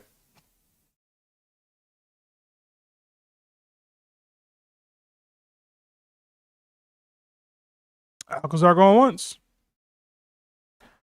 Alcazar going twice. All right. I'm gonna have to drop you, bruh. Next up, I guess let's get MerryCanadian in here. Canadian, you there? Oh, hello. How's it going, man? I saw your super chat just damn. now. Talk to me. Damn, okay, hey. I was not expecting that. Damn, I was just about to get into a debate in the other chat. Lock in, bro. You on live. I'm kidding. That's my bad. Okay. I just wanted to bring up one little thing, and it has to do with one of my favorite characters, but I think BlackBeard is overhyped. Okay. I do believe that he is having some very strong potential, but I also see a lot of times people saying that he loses to Zoro and things like that. But me personally, I feel like he loses to Sanji. Oh man. Go on, man. This is your time. Do you think? Okay. Hear me out. The Quake fruit is known to be able to do damage from the inside, and I think Sanji has the ability with his robotic body, with the ability to just snap bones and organs back into place, has the ability to deal with that in that way. When it comes to the Yami, if he were to get in the pocket and just like start throwing hands or feet, in Sanji's case with him, I feel like Sanji has the speed to just deliver enough consistent hits to just like outspeed BlackBeard, because neither the Yami or the Quake or himself as a fighter is really built for doing a lot of fast hits to deal with a speedy fighter like Sanji. And I personally believe Sanji is a lot faster than Zoro. And I think BlackBeard is one of the slower people in One Piece. And I think Sanji is just one of those people that could blitz BlackBeard like nobody's business. Okay. Now, with this comes the question of, I don't know how strong Loki is, but do you, as a stream, truly believe that Loki is going to join the crew, or do you think he's going to be someone who will just help? I don't think he's joining the crew at all. Okay. Me personally, I feel like Loki's devil fruit is going to be one of those devil fruits where the more you use it, the more damage he does around him. And I think Zoro, Sanji, the rest of the crew is going to not want him, but Luffy's going to fight heavily for him to be there. And I think it actually might lead to, I don't want to say somebody leaving the crew, but I think it'll be similar to the situation with Usopp almost. Okay. Why do you believe that? Simply due to the fact that I think Luffy has invited people onto the crew many times, and some people have said no. Like, he invited a fucking talking tree. Language! Sorry, my bad. I'm so sorry. He invited a gosh darn talking tree into the crew. And the crew said no. And I feel like a lot of the time they're okay with that, but I don't really feel like Loki has the capability to join a crew. And in fact, I kind of feel like this is where the story kind of goes off the rails. I am wondering if you would agree with this theory that perhaps something similar to what happened to Harold, Loki could be Dami reversied in some way. I I can see it. I don't know if I would like it, but I can definitely see it. I don't think there's very many limits to what Dami Reversi can do, considering the two people that have essentially been. Well, I guess Harold wasn't Dami Reversi, right? But Rox was Dami Reversi. I don't think anybody's going to be like, oh, Loki can't be, right? So at least that's not how I view it. So to me, in regards to Loki and then creating an issue with the joining, like I think when people ask this, they also ignore Loki's autonomy a little bit. I don't think Loki sees himself as a Luffy underling or a Straw Hat or anything like that.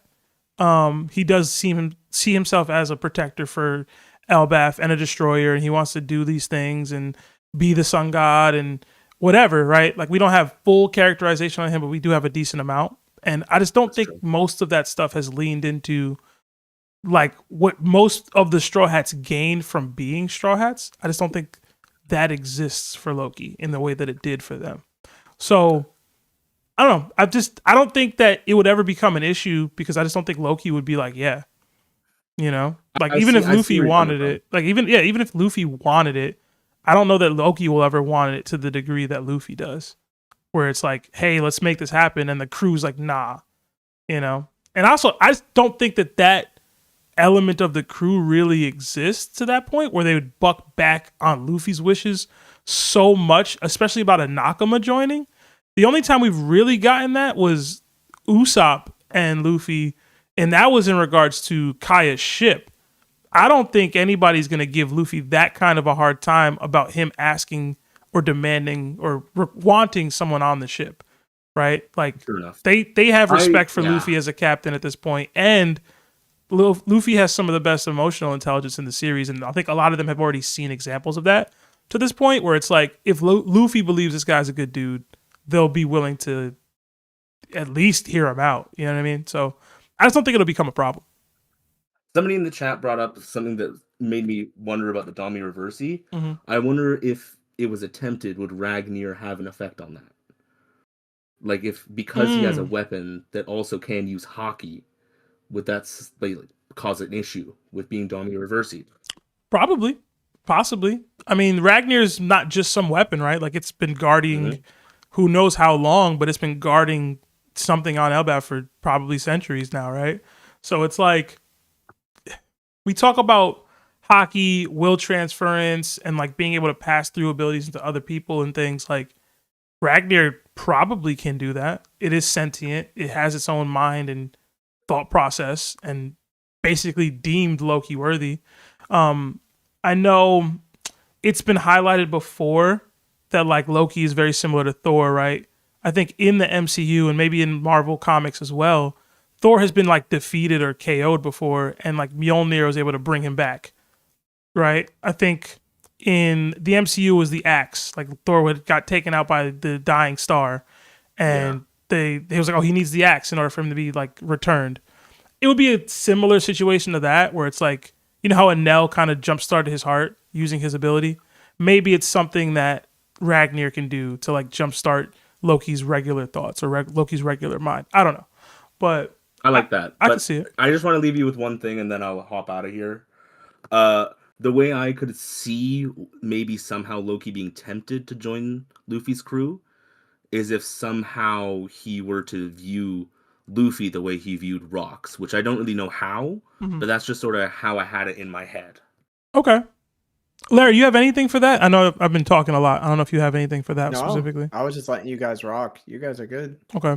I will say to that piece, I will say, I think me and Larry both mentioned it on the pod. We're of the belief, and I think a lot of people in the community are, is that what Loki and Luffy are doing right now is essentially Rox's dream, which is why I think it was important that we highlighted that in the God Valley and Elbaf flashback with Rox, where he's looking for multiple Devil Fruits. They highlight his relationship with Harold, and now obviously he lost to Emu through Dami Reversi. Now they're basically fighting against the person that took Rox out, whilst fulfilling his dream of eating the Gomu Gomu no Mi or Nika fruit, and having his friend, the giant prince, king, whatever equivalent of this era, eating this mythical, seemingly Needhogger fruit. So it's like, I think if Loki's able to come to all of those meta realizations that we can, as readers. Maybe that's possible that he like looks at Luffy in the same light as he looks at rocks,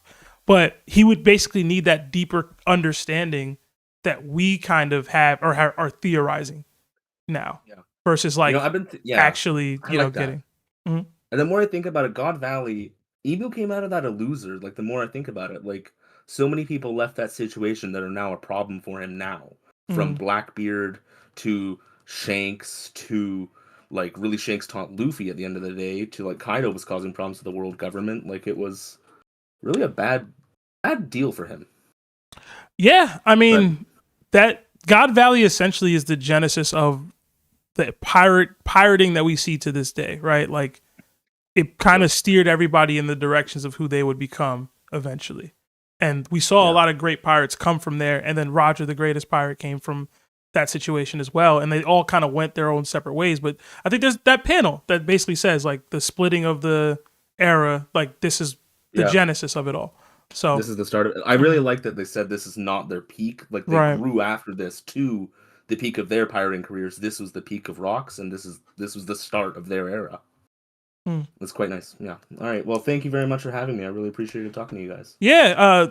Mary, if you want to have a consistent, because this was a great conversation, I really enjoyed this. If you want to have a guaranteed spot in call-in streams, become a Warlord or Yonko level member in the Discord, and you'll have access to the call-in only stream. I know we dragged you up because of a donation this time, but I'd love to hear more from you, man.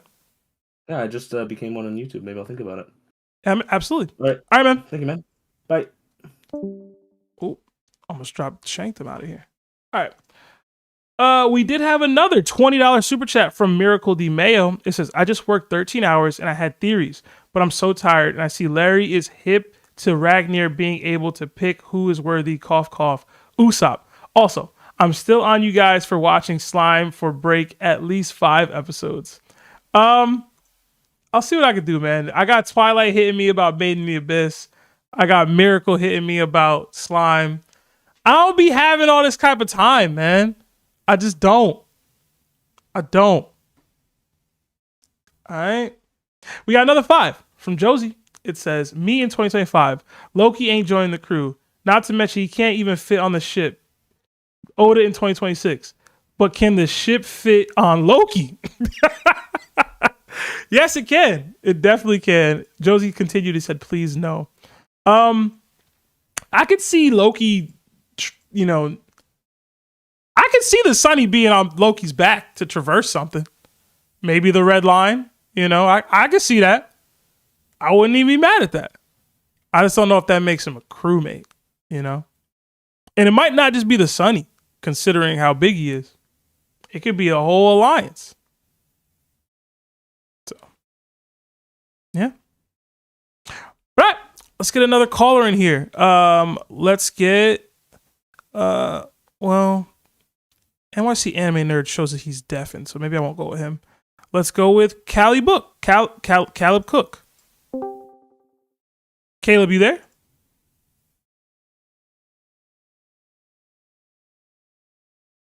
Caleb going once. Yo. How's it going, man? What's up? What's up? Yo, we heard you for a second and then you went mute. I'm back here. Yo. There you go. What's going on, man? What it do? Chilling, man. Is this our first time talking? I don't remember communicating before. Yeah, this is my first time. Welcome. Talk to me. You have a theory, question, something? What's up? Yeah. I just want to know. I got not a theory, but I just want to know something. I want to know what's y'all top 3 mysteries y'all haven't they haven't shown yet, because I got 3. I want to know what's up with Zoro's eye. I really want to know what's up with that. I think he got Sharingan. I want to know, are there people still living on Laugh Tale, and how Joyboy really lost his fight against Emu. Not Emu, but didn't he fight Emu? Yeah, I believe so. I want to know how Joyboy actually lost. And I want to know what's y'all top 3 mysteries y'all haven't seen yet.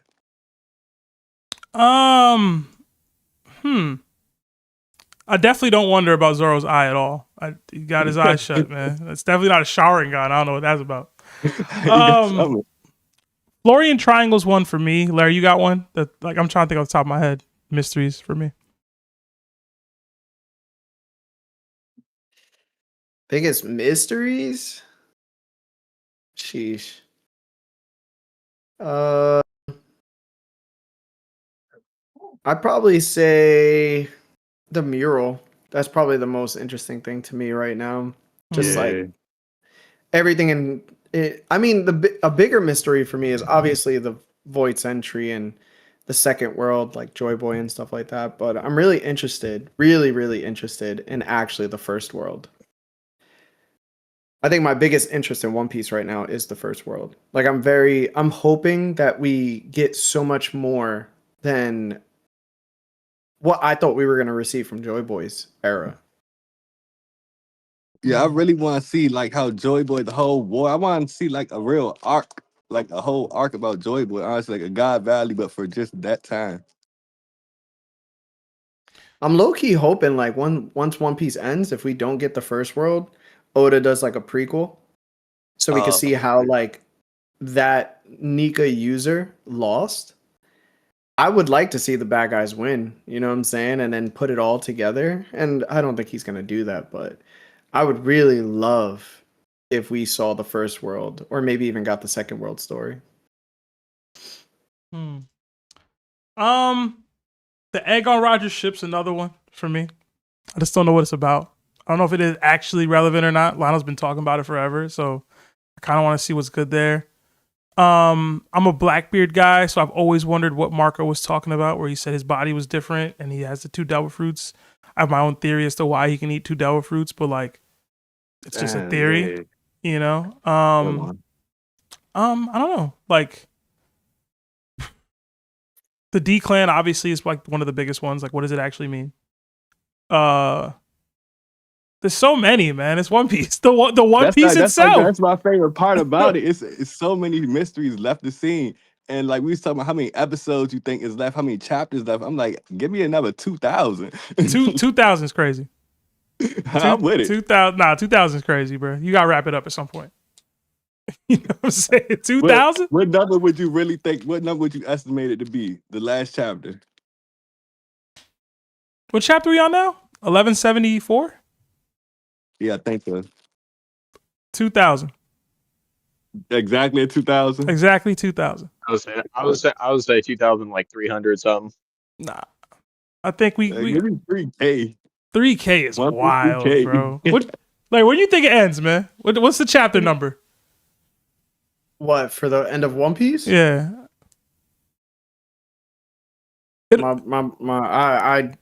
I do not know. It'll end in 56. 2056. There we go. Maybe the year? No. The chapter. The chapter number, yeah. I don't know. 2,560. There we go. It's a good number. That's a little even it out. That's still too much. That's too much, man. I really don't know, bro. I really don't know. I can see it ending like probably chapter 1560. Okay. Just to end it on like the Gomu numbers, but I'm gonna be honest, bro. I don't know. I don't think Oda really realizes how much needs to be still explained. Yeah, bro. There's a lot of. There's a lot left. The thing about it is that he can do how do I say this? He can reveal a lot in one arc. He just doesn't do that now because he still has more story to tell. But he can reveal almost every secret in like an arc or two. You know what I'm saying? That, I don't know, but it can be done. Like, you don't need when we talked about Elbaf, right? Like, we had already talked about, we don't think that they're gonna go into Elbaf and there's gonna be some tyrant ruining the land and they have to do all this stuff. Like, it was like, yo, we're gonna get in there and it's gonna be seemingly the world government, and we're gonna get into a situation where we're fighting the world government and leading to the next arc of wars. So it's like we're not, a lot of One Piece's build up chapters to the arc climax. But now we've gotten so much lore for the world. The build up chapters are the world. You get what I'm saying? It's what we've gotten already. So it's like, all right, if we're heading towards the showdown with Emu and the clash with the world government and getting to the One Piece itself, like, how many more arcs are fleshing or stretching the story out? You know? Like, you can kind of just get these answers at some point. Whether we'll like them or not, whether Oda can resist the urge to add more questions, I guess is the question. But I don't know. I feel like at some point you got to wrap some of these mysteries up, bro. They call Oda a mystery merchant. You got to start answering these things. You know what I'm saying? Bro, listen, bro. Some of the best mysteries. The flashback of Rocks and Harold literally started like June 22nd of last year. Mm-hmm. And it ended like last month. Right. Or maybe in January. That's a year. I mean, that's half a year plus on just that. But look at how much look how much we progressed the story even in a flashback. All right, put it this way, right? Yes, that is true. But we still have to be told what the One Piece is. We still need Joyboy's story. We know that Emu has to be a part of it. Emu's probably going to have his story or their story told as well. We're going to have to go through Zoro and Mihawk and what that means. We have to get through the Shanks issue, meeting Luffy. We have to go through Luffy's dream. We have to have Luffy find the One Piece. We have to have this grand war amongst each other. We have to find out if Kobe becomes admiral or if the Marines change. We have to then find out if the world is flooding overall and how to stop it. We have to break the red line. Bro, do you understand what I'm saying? Okay, hold on, Larry. Telling all these things in great detail, there's no way that Oda's just gonna flop this hard with the ending. But Larry, it needs to be told out. How many things did you just name? 50. I named like 12, bro. Okay, and they were all major events. And the thing is, you still got BlackBeard's story to worry about. Cool. So assuming there's 20 open-ended things that need to be talked about. Hold on. Assuming there's Straw has dreams. Assuming there's 25 different things that need to be highlighted and done. Fishman Island has to pass. I doubled what you said already, right? 25. Even if you dedicated 30 chapters to all of those things, which you would clearly you wouldn't do, that would still keep us under 2,000 chapters. So you're looking at it from the aspect of the way Oda's writing. He's not going to cheat and just do some lazy writing, right? That's not going to happen. Oda's the type to give you most of the story, but not all of it. And through most of that story, he's going to take like 20 chapters in order to do so. So if 20 chapters is about 6 months, bro, this is going on for at least like another 8 years, bro. I'm telling you, like there's way too much, dog. There's way too much. Like even BlackBeard himself is going to have to get like a, you know. But also, like, how many of these storylines are going to be interconnected with one another? All of it. That's what I'm saying. You're gonna get a lot of answers to these things in conjunction to one another, where it's not, oh, I'm dedicating 20 chapters to only that thing. Like, a lot of this will be revealed all together, man. Some of it's going to get piecemeal together. Right now, we're getting Brook's backstory, which I wasn't expecting. But we're going to get Brook in Elbath. Like, we're going to get a lot of this stuff, man. Right. Brook, a minor character, basically, on the Straw Hats, having this full-blown backstory. Out of nowhere. So we're not even including in the topics we already have questions to, other stories that's going to be told that are going to take up time. You gotta find out about Dunko now. I don't think it's gonna take as much time as y'all are saying, man. Listen, only thing I pray that Oda stays healthy and that he gives the story that he wants to give in the best way possible so we can enjoy it. That's it. And I hope everybody takes care of their health so we can live long enough in order to see the end. That's it, yo. Once we do, we should be blessed. We're blessed, bro. But this is going to take a minute, doggy. It's going to take a minute. All right. 3K chapters, man. It's not going to be 3K. 3K is crazy, bro. Nah, 3K is crazy, know. bro. I don't think 3K is we not even halfway to 3K. Yeah. Like we halfway done. Nah, bro. No, because we're in the final saga. So yeah, we gotta be halfway done. Listen, man. We probably 75% done, maybe even 80% done. I don't even know what final saga means anymore, bro. That's what I'm saying. Final could be the final half. Bro, so we're starting to listen, guys, we're starting to get Shanks lore. right? It's GG's, bro. It's not Listen. it's not going longer than 2K. I'll tell you that right They now. got a twin brother. You telling me we not gonna find out some more bullshit? Like, come on. Listen, no, bro, no, and stop cursing. Oh, excuse me. But Caleb, I gotta let you go, man. I gotta get some more calls. All right. It's good. Thank you, Caleb. All All right. Listen, man. 3K is crazy. I put a poll in the chat, Larry. Is Oda a mystery merchant? 84% say yes. Mystery merchant Oda. Yeah, I mean, sometimes the joy of mysteries is some that aren't even concluded and just leave you thinking. That's what makes the story live on. See. Yeah. We'll see. All right, let's get NYC Anime Nerd in here. Nerd, are you there?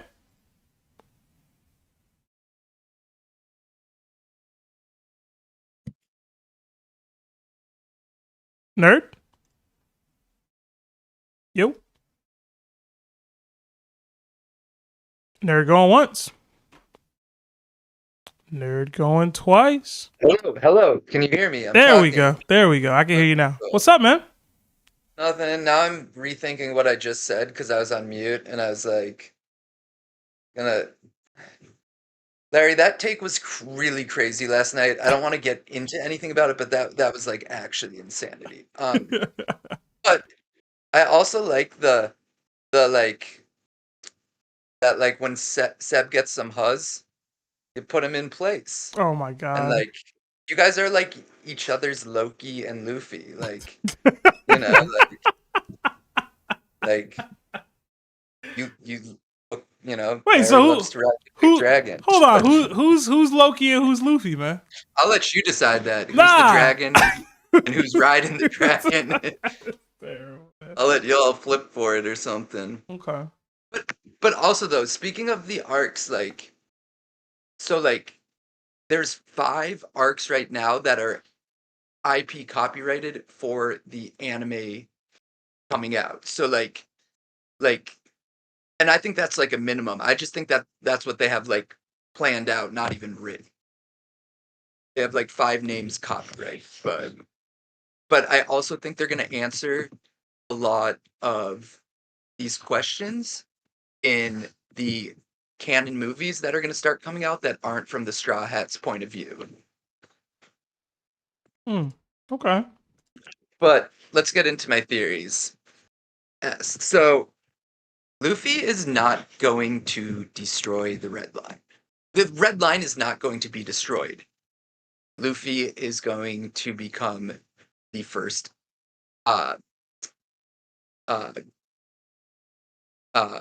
galaxy puller. He's gonna upgrade and he is going to lift the Red Line. Now, in Ohara, we get to see from Clover, he shows us the first model of the One Piece world, or as so we hear from the narrator. And it has many moons orbiting it, but as far as we know, as One Piece world Blue Star, we have one moon, the one that Enel went to. So what happened to the others? In Punk Hazard, when we see Vega's lab left behind in the one that Caesar now occupies, there is a planet model central on his desk. What I think of the world, it's one planet that looks like Saturn with like one ring. So I think that's going to be, you know, it doesn't have moons, and instead of physical full moons, it's going to have a planetary ring around it. In order for that, we are shown these different models, and I believe that Oda is subtly telling us and revealing the cosmological history of the One Piece planets. You see, planetary rings are primarily formed when planet moons are drawn into its Roche limit, where the intensity of a planet's gravity is so intense that it pulverizes the moon into debris. I believe the Earth God, which I believe is Emu, he may not be our Earth God, but he was the Earth God of whatever his planet was. Applied force that drew the moon in until it didn't stop. Now, the planetary ring continued to be drawn towards the planet, eventually fully entering its atmosphere, and was condensed into a solid structure, crashing the planet and becoming the red line. Now, displacing massive amounts of water, causing the ancient flood that covered the majority of the world's landmass. Now, this goes even further. We are told that the Lunarians once resided atop the red line, but Lunarian literally translates to of the moon. And space pirates Enel encountered on the world's remaining moon. He said that they're excavating the ruins of the winged people who once lived there. Now, furthermore, after the Lunarians were eradicated, they were replaced by the celestial dragons. Celestial is obviously a word that implies for cosmic origin, and they are depicted not wearing scuba and water suits, but as space suits. Now, many fans think Luffy will destroy the red line. But if he did that, based on how gravity works, not only would the world then get flooded again because the gravity would change, but everything would crumble into the sea. It would further displace waters and cause another great flooding. So instead, I believe that he will be lifted to make a ring around the orbit, lowering the sea level to its natural state, resurfacing the lands and the ancient world rather than flooding it. It would make the world again the one full piece.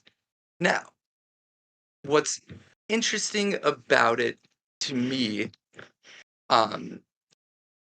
sorry, my phone just died with my notes, but so I believe that he is going to pull the ring out, and the moon is what will cause a gravitational pull. So when he essentially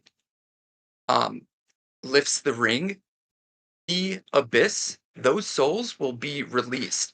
Now, those souls have nowhere to go because they're trapped in the abyss.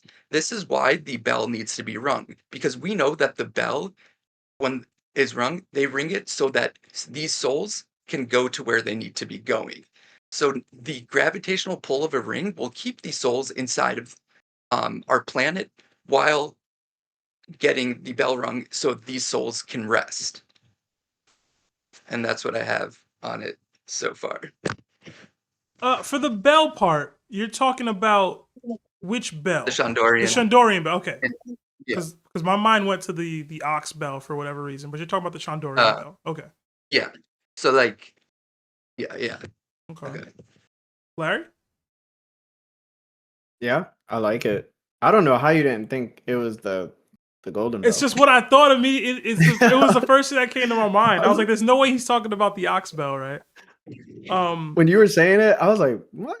No, it's definitely the golden bell. So yeah, I like it. To fully understand you, nerd, you're saying that Luffy's not going to destroy the red line, but he's going to pull it upward, or he's going to flatten it. Which is, it's like imagine what Saturn looks like. Imagine what two straw hats would look like squeezed together. You know, like, so it'll look like that, a planet with a ring around it. Now, the reason why this is important is because moons that circulate around Earth, like, control water levels. Like, you know, like when there's full moons, the tides change, right? So like these are things that like can cause, you know, these natural disasters. But yeah. I really like what you said about the look of two straw hats being mushed together. I like that, just because of the connotations it could have for the series itself. And that big straw hat that Emu has in his cellar drawer for whatever reason. Well, also though, like, you know, like the ribbon or the thread like it on the Straw Hat is red, and like if you know about like the red thread of fate is, and not like Black Clover red thread of fate, but like it's the term is like it needs to be anchored to the ground or something. It's like, like obviously pirates like anchor. It's like just similar words, but I also believe like that this is what these moons crashing in are what caused Pangea to separate. Hmm. I have something about it. I don't want to get into it yet because it's not like really fleshed out. But I do have a question for you guys because I think I'm going crazy. I asked it earlier in the VC. You guys remember Kinema literally saying that Wano was the country of gold, right? I'm not crazy. Like he literally said in the past Wano was the country of gold. Just like how they say it about Jaya, right? Yeah, I remember that. Okay. At least I'm vaguely remembering it the way, yeah. Was it Kinema?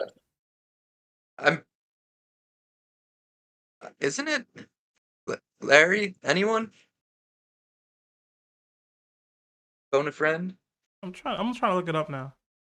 Oh, so all right, if you're looking it up, can I just like hit you with something for a second? Yeah.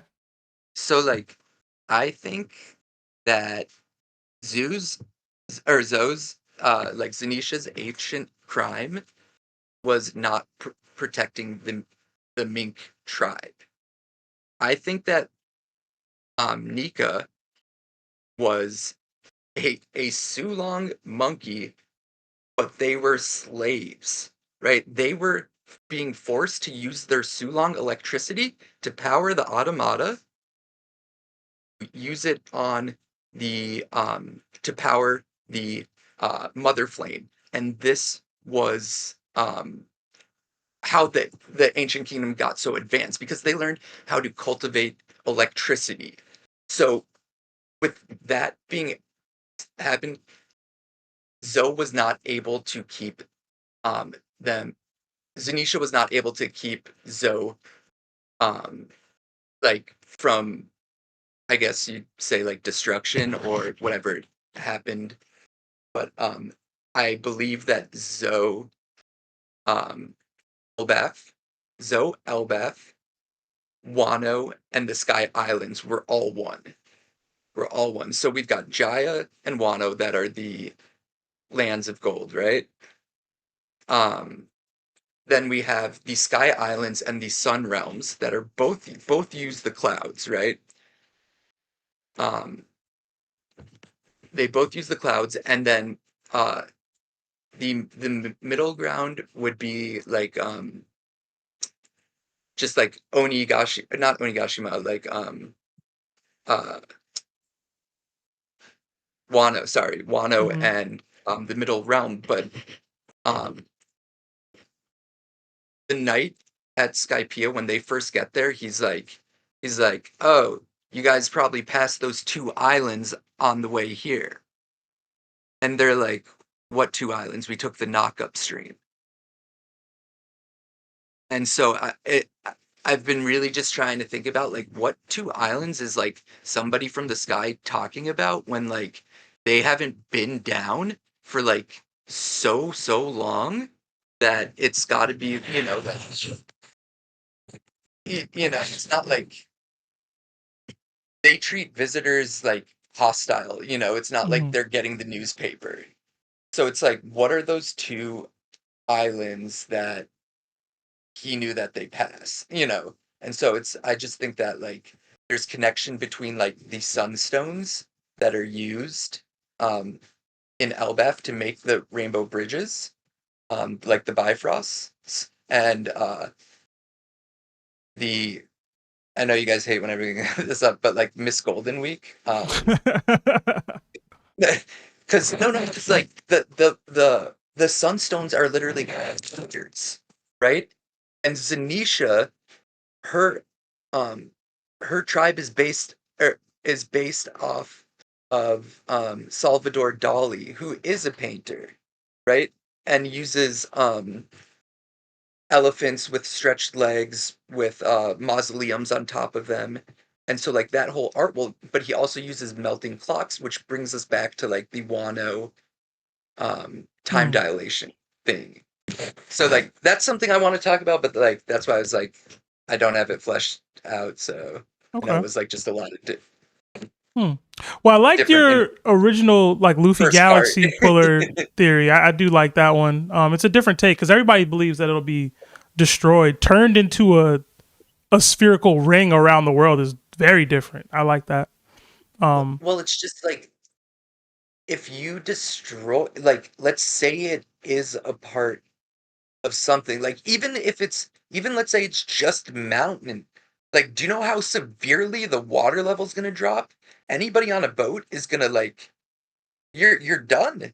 Like you're going down fast. Like, I mean, yes, like the promise to the fishmen might be accomplished, but that's that would be one only because the water levels could drop so low. Okay. It's like when you put ice in a cup, like after you have the liquid in it. But yeah. Anyways, also I'm gonna die on this mountain. That black dragon is not a devil fruit. It's not a devil fruit. It's not a devil fruit. Y'all can thank me, or go look at my theory on my socials. But that's my other night. Have a good night, guys. Have a good one, man. Yeah, whatever team you're on in Survivor, Seb, I hope you lose tonight because I don't know. Listen, we might be in the merge together, bro. You don't know. That's true, but that's only if we win because I'm like 99% sure my team's just gonna throw to get me out. I'm like 99% sure. Yeah, it's hard out here in the street, bro. We'll see. We'll see, man. Yo, guys, have a good night. Thank you. Yeah, enjoy. I'll see you guys next week and week. All right, man. Right? See you later, bro. There's no chapter, but I guess you guys will still be doing something. All right. Have a good night, guys. All right. Shout out to Nerd, man. Oh man, I gotta go to the bathroom. Youngbull Trent was next up. I don't want to leave him hanging, but I do gotta go. Trent, you there? Yo. Trent, what's going on, bro?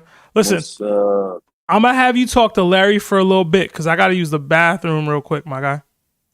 All right. Well, all right, hold on. All right. Larry, I did want to say I shouted you out last time I played Madden. Oh yeah. Hell yeah, I shouted all of y'all out. Thank you, brother. Listen, now, Larry, I guess I do gotta say this. How do you feel about the Loki Zoro? The Loki Zoro? Loki versus Zoro. Oh, did you watch last episode? Yeah, I did. That was out. I still feel the same way. I'm not gonna lie. I think it's kind of crazy to think that. I think a lot of people are gonna think it's crazy because there's still. No, I said I don't know why they thought that. Oh. Yeah, I don't know why they thought that. So I always look at things from a standpoint of what's being shown, and then I look at patterns of it, right? And I'll look at the evidence and see what like the ultimate or likely conclusion is. So for me, just off rip of seeing what Loki has been able to do,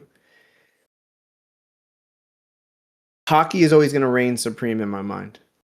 And I haven't seen Loki actually defeat Harold using what Harold can. I don't think Rox is weaker than Loki still. Like, I don't think Luffy beats Rox right now. I don't like, there's a huge gap in that thought process for people. And a lot of them are just always going to go with what's now, what's current, what's supposed to be in the future. And I get it. Like, that's just how this show happens to be. But I've seen it so many times in the show where like somebody just isn't up to par, and then they get plopped right back down after they don't show something. that's like legitimate. You know what I'm saying?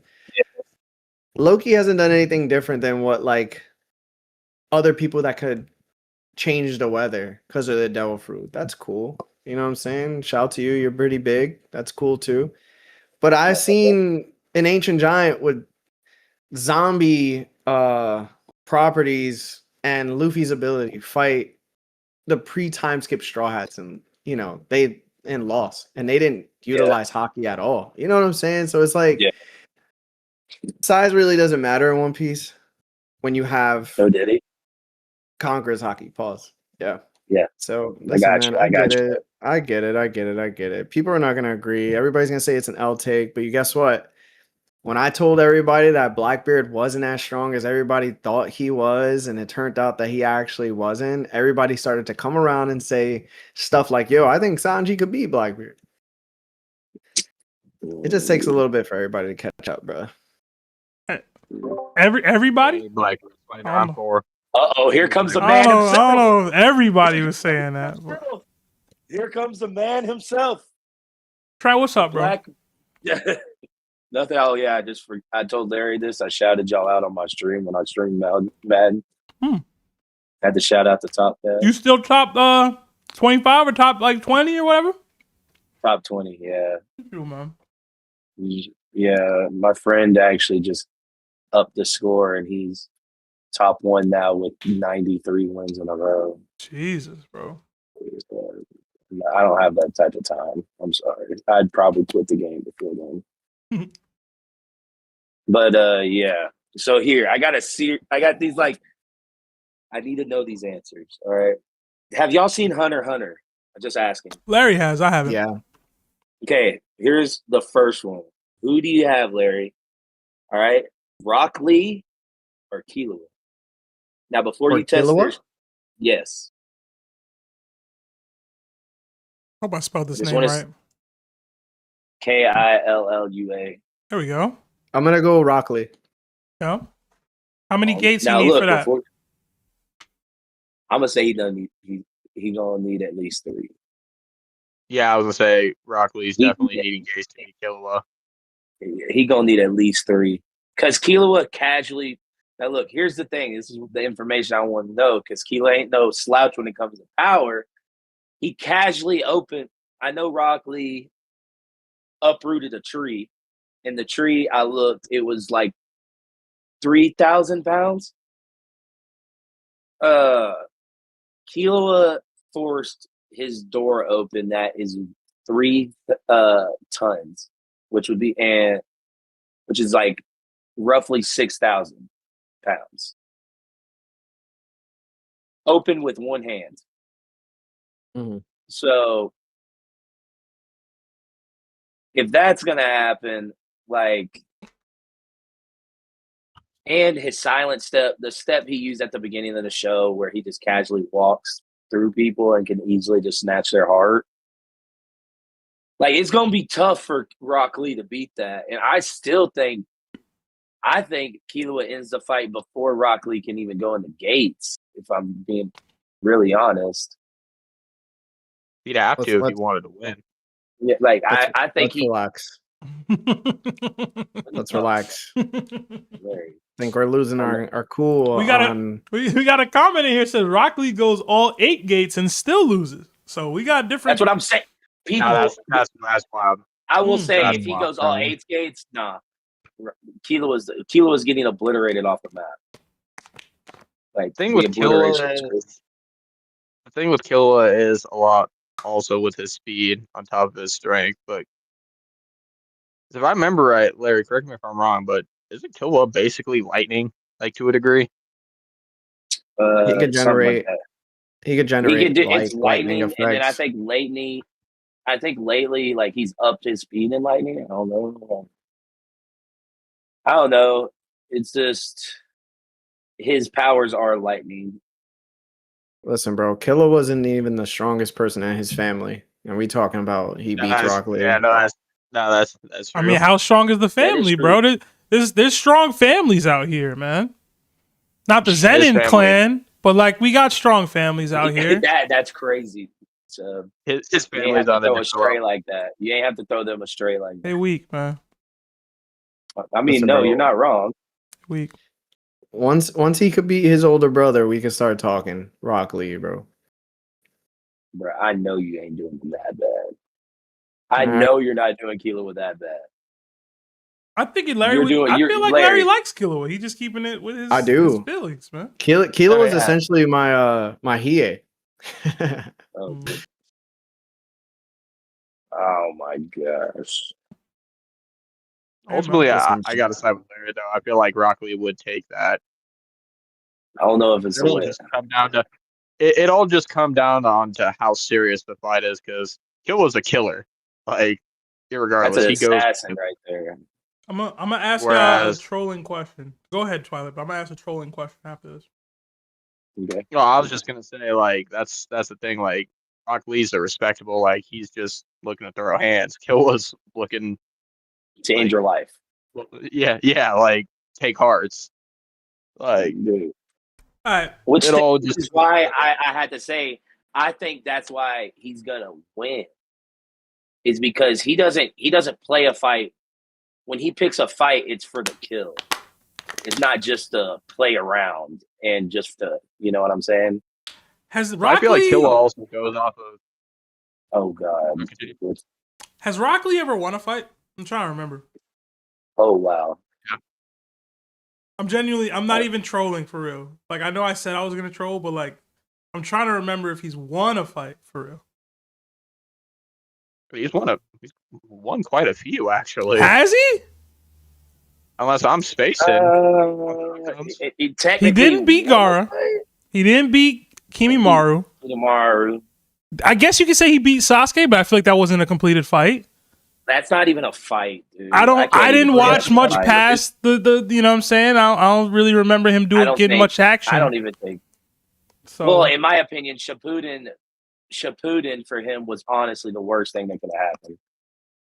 Because he did not get any character development. Mm-hmm. That's just and me. And then I feel like Guy kind of showcased the Gate stuff. Like, it wasn't a lead thing; it was a Guy thing. So I don't know, man. The potential he has. Y'all tell me. We arguing potential now, or we arguing feats? What we doing? Well, no, I mean the feat that he has, because he can open the gates. He can access that power. How many gates? But is he doing it? Is he doing it though? And also, honestly, it really depends on which Lee we're getting. In my opinion, it really does. Because like, if we're getting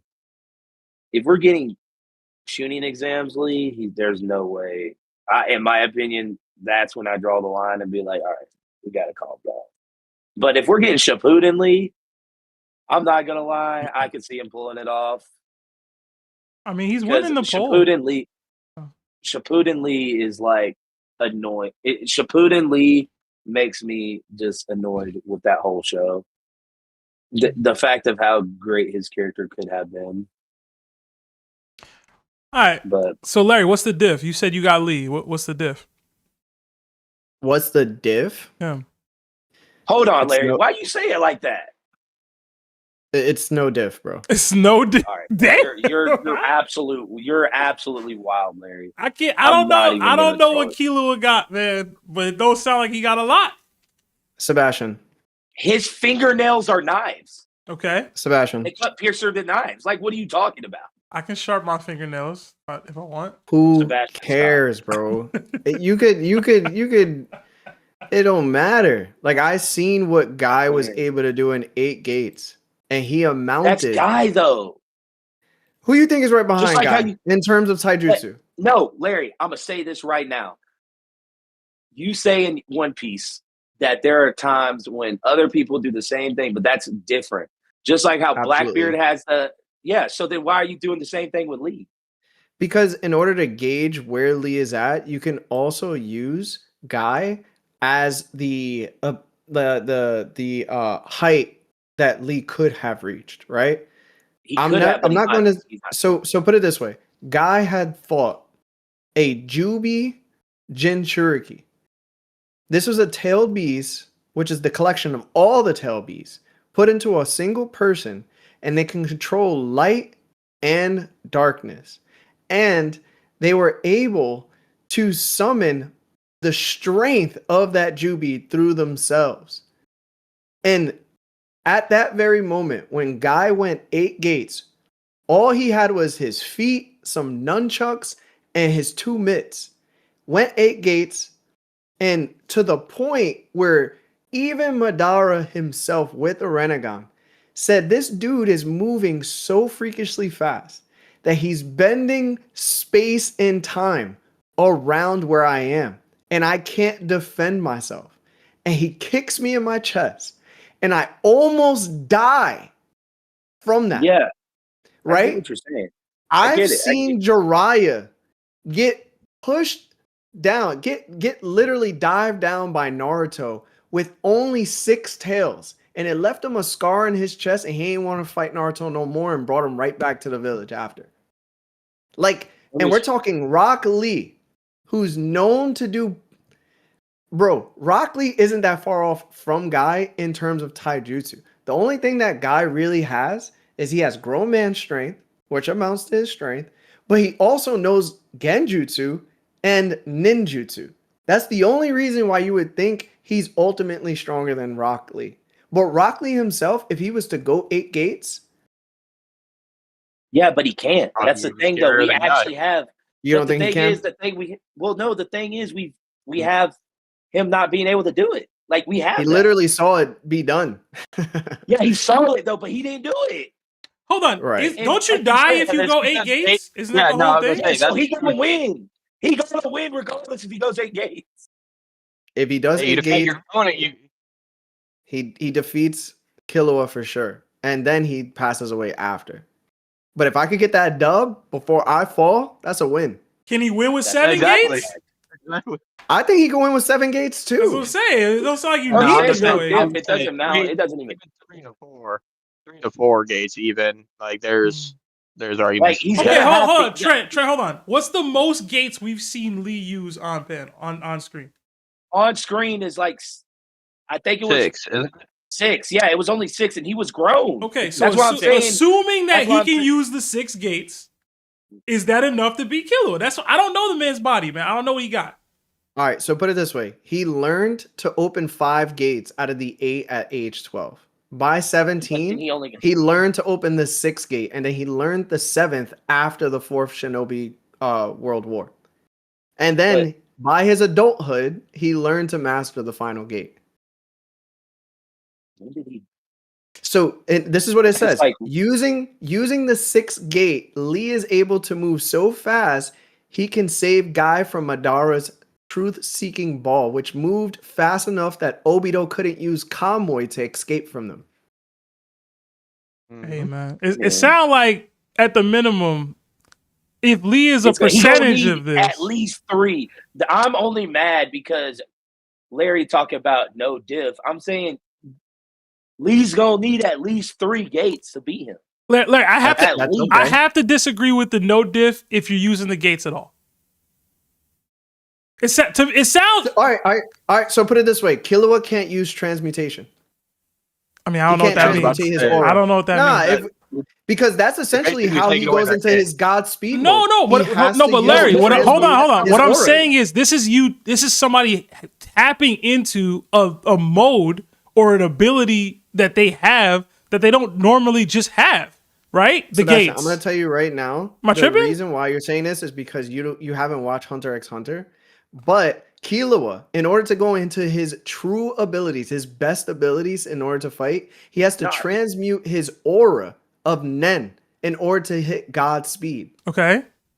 He can't do those things without going into another mode. Okay. But hold on. But what I'm saying is Killua can fight people and defeat them without doing that. Right? He can do that. The same way Lee can fight people and defeat them without utilizing gates. But if I need to use these gates, or if I need to use this transmutation, whatever, like that implies it's not no diff for me. That means I have to tap into something and some elevated version of my fighting ability. No diff is like I can casually just defeat you. And even then, it's not enough.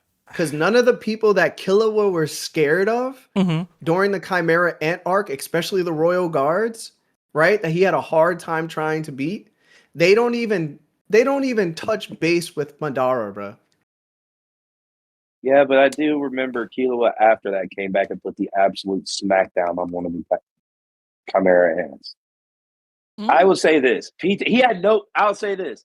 All I'm saying is, when I say he needs at least 3 or like sub gates, I'm saying if you want to say like, the only reason I'd say mid diff is because I know Lee's gonna at the beginning, he's not gonna be like locked in. Like everybody in Naruto don't lock in from the beginning unless you're fucking language. Oh, my bad. Dang it. Unless you're just somebody like a villain, then you're not gonna lock in. Then you're gonna lock in at the beginning. Or if you're Itachi, because as soon as you see him, that's Genjutsu time. I need y'all to watch the last part of Naruto Shippuden, bro. Please, for the love of God, for anybody that doesn't watch it, please go watch it again. Look at what is capable of these guys, bro.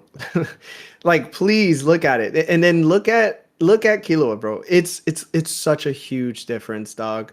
Such a huge difference. It's honestly crazy. Like put it this way, Kamui itself was able to do almost anything, bro. Like the only thing that outsped Kamui was Lee and the 4th Hokage. I'm sorry, bro. It's not even sounds close. like Lee got it, Trent. I ain't gonna lie to you. It's not even close. I just bro. don't like the no diff. That's the only thing I got mad about. You ain't gotta like it. You just gotta accept it.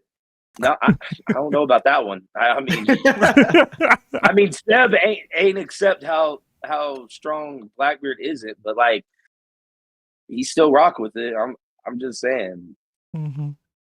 But anyways, come down. I'll just say the last one I wanted to say is: have y'all seen Code Geass and Death Note? Death Note, yes. Yeah. I've seen some episodes of Code Geass, but not like all of it. Okay, so I did want to. This was I was watching. I don't know if y'all know they are RDC World, and they sat there and they made a. They had a little argument over who y'all think would be smarter, Lelouch or Light. I'm taking, and like, here's the thing I have about Lelouch. When you look at their situations. Their situations are so different that like I don't know if Lelouch could have pulled off what Light did, but I also don't know if Light could pull off what Lelouch in like Lelouch's shoes. That's what I feel like they were both unique. Bro, I'm standing on that one. I think Lelouch is one of the worst main characters of any show in existence, bro. He is honestly the smartest dumb main protagonist ever. I can't stand him as a character. Most of his problems had to be solved by him because he created them.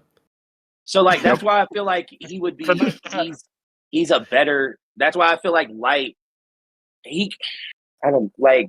Light situations when he got put in situations like I still think Lelouch would have never have thought about Light sitting over there when Light erased his memory of the Death Note and had everything set to plan where he could go back and basically get L off his tail about the Death Note. I don't think so. I don't think Lelouch could do that. Oh. I'm gonna bring this up, and I know it doesn't hold any weight, but it is pretty funny to read out loud. So I asked Google what it thought Rock Lee versus Killua would be, and it basically said Rock Lee just needs to hit 5th gate to far surpass Killua's feats. So what so you funny, said, according to Google, is what I'm hearing is that you were wrong about no. Yeah, like you said no diff in 3 gates, 4 gates, something like that. Look, let me just say. My bad. Low diff with 3 gates, 4 gates. Hey, look. No, I was saying our surpass for 5 gates. Yeah. If we're no Jesus, I need to. Yeah, I haven't seen Code Geass to give a take on Lelouch's intelligence. But I don't know that Light is as smart as we make him out to be sometimes. Okay. All right. He a genius. But he did a lot. He did some silly stuff in there, man. A few times. I will say the one time Light probably he messed up at the beginning with giving out where he was with L, but he also, if L would have picked it up, L did kind of pick it up, but he gave it away that there was 4 cards. Yeah. When L gave him 3. Put it this way. So like, listen, L was working with much less than Light throughout. No, I think and it was L essentially even throughout. L was smarter than Light, bro. He was. Bro, 100%. Yeah. L was I never said that. I never said I don't believe that. I 100% believe that. But like, when it comes to Lelouch and Light, I'm gonna sit there and take Light for the simple fact of his thinking. They may like Lelouch may have the better like IQ thinking, but like when it comes to thinking and getting and like like Light doesn't put himself in bad situations as much as Lelouch did. Lelouch, all his stuff, every situation Lelouch did was also like planned by himself. Like he accounted for that. But those situations, like, why are you, like Larry said, like all the bad situations he put us in was his fault. No, exactly. Light Light had to cover up for other people. So like that's what I'm saying. Like Light had to cover up for, when you look at it, his name starts with a T. It was at the end. Not Taket. Yeah, it's the guy that had the Shinigami eyes. I can't say his name. I'm just saying, but he had Shinigami eyes and he messed up the routine. And he messed up Light's routine of checking the Death Note, doing everything with that, which put Nier on his butt. Yeah.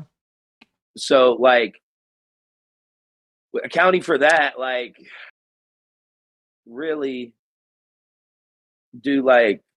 he probably would have kept going. Like, that's the whole thing, in my opinion. Like, if that doesn't happen, I think that story's still going. Or at least not still going like today, but like at least it's continued on. That's just all. Like it wasn't mistakes that Light made; it was mistakes that other people made. I mean, again, I can't speak to Lelouch and what he got going on, but I can agree to that on some degree. Like there was time. When it comes to the endings of their stories, like that's where I feel like it was. At the end of the day, Light lost due to his own accord. Lelouch, well, actually, I don't know if I should be spoiling, but Lelouch's ending was also like his own personal doing. Yeah, because I mean, if you think about it, if Light would have just been the one, if Light would have, if you think about it, if Light would have been the one that just kept up with everything instead of giving it to someone else, that's his mistake. He probably would have been better off. But and I think he could have found a way to get the police off his butt. I'm gonna be real. Everything after episode 25 of Death Note doesn't matter. Not a single thing. I feel you. Not a single thing. I even enjoyed Nier and Mello. I like Mello. I don't like Nier. I really don't. Genuinely, I don't. It's just not necessary. I'm not gonna lie. I could even say it. I absolutely despise Nier. I really do. I something about Nier just I don't get it. Like you gave us L over here to give us a baby L right here with Nier.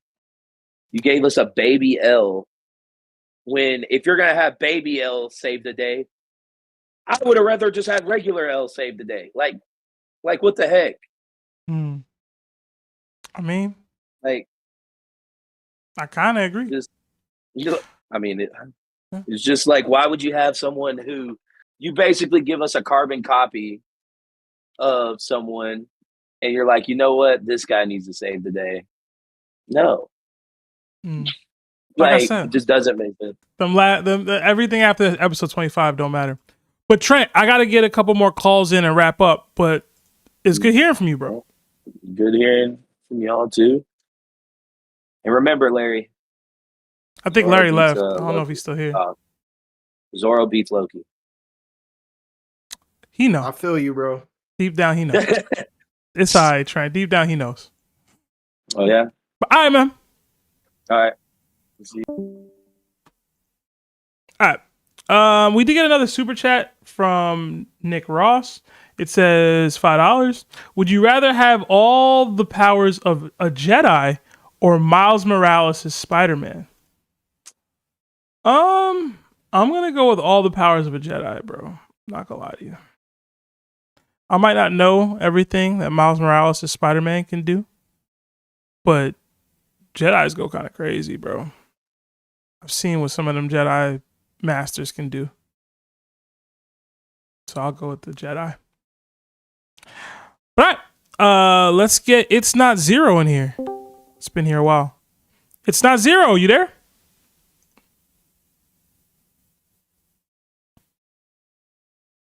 ItsNotZero going once. Yo, I'm here. All right, what's going on, man? Yeah, we can hear you. Let me turn y'all on speaker so I can hear y'all better. All right, there we go. Can y'all hear me? Yeah, man. What's up? Hold on. Let me turn y'all up. Okay, there we go. Talk one more time.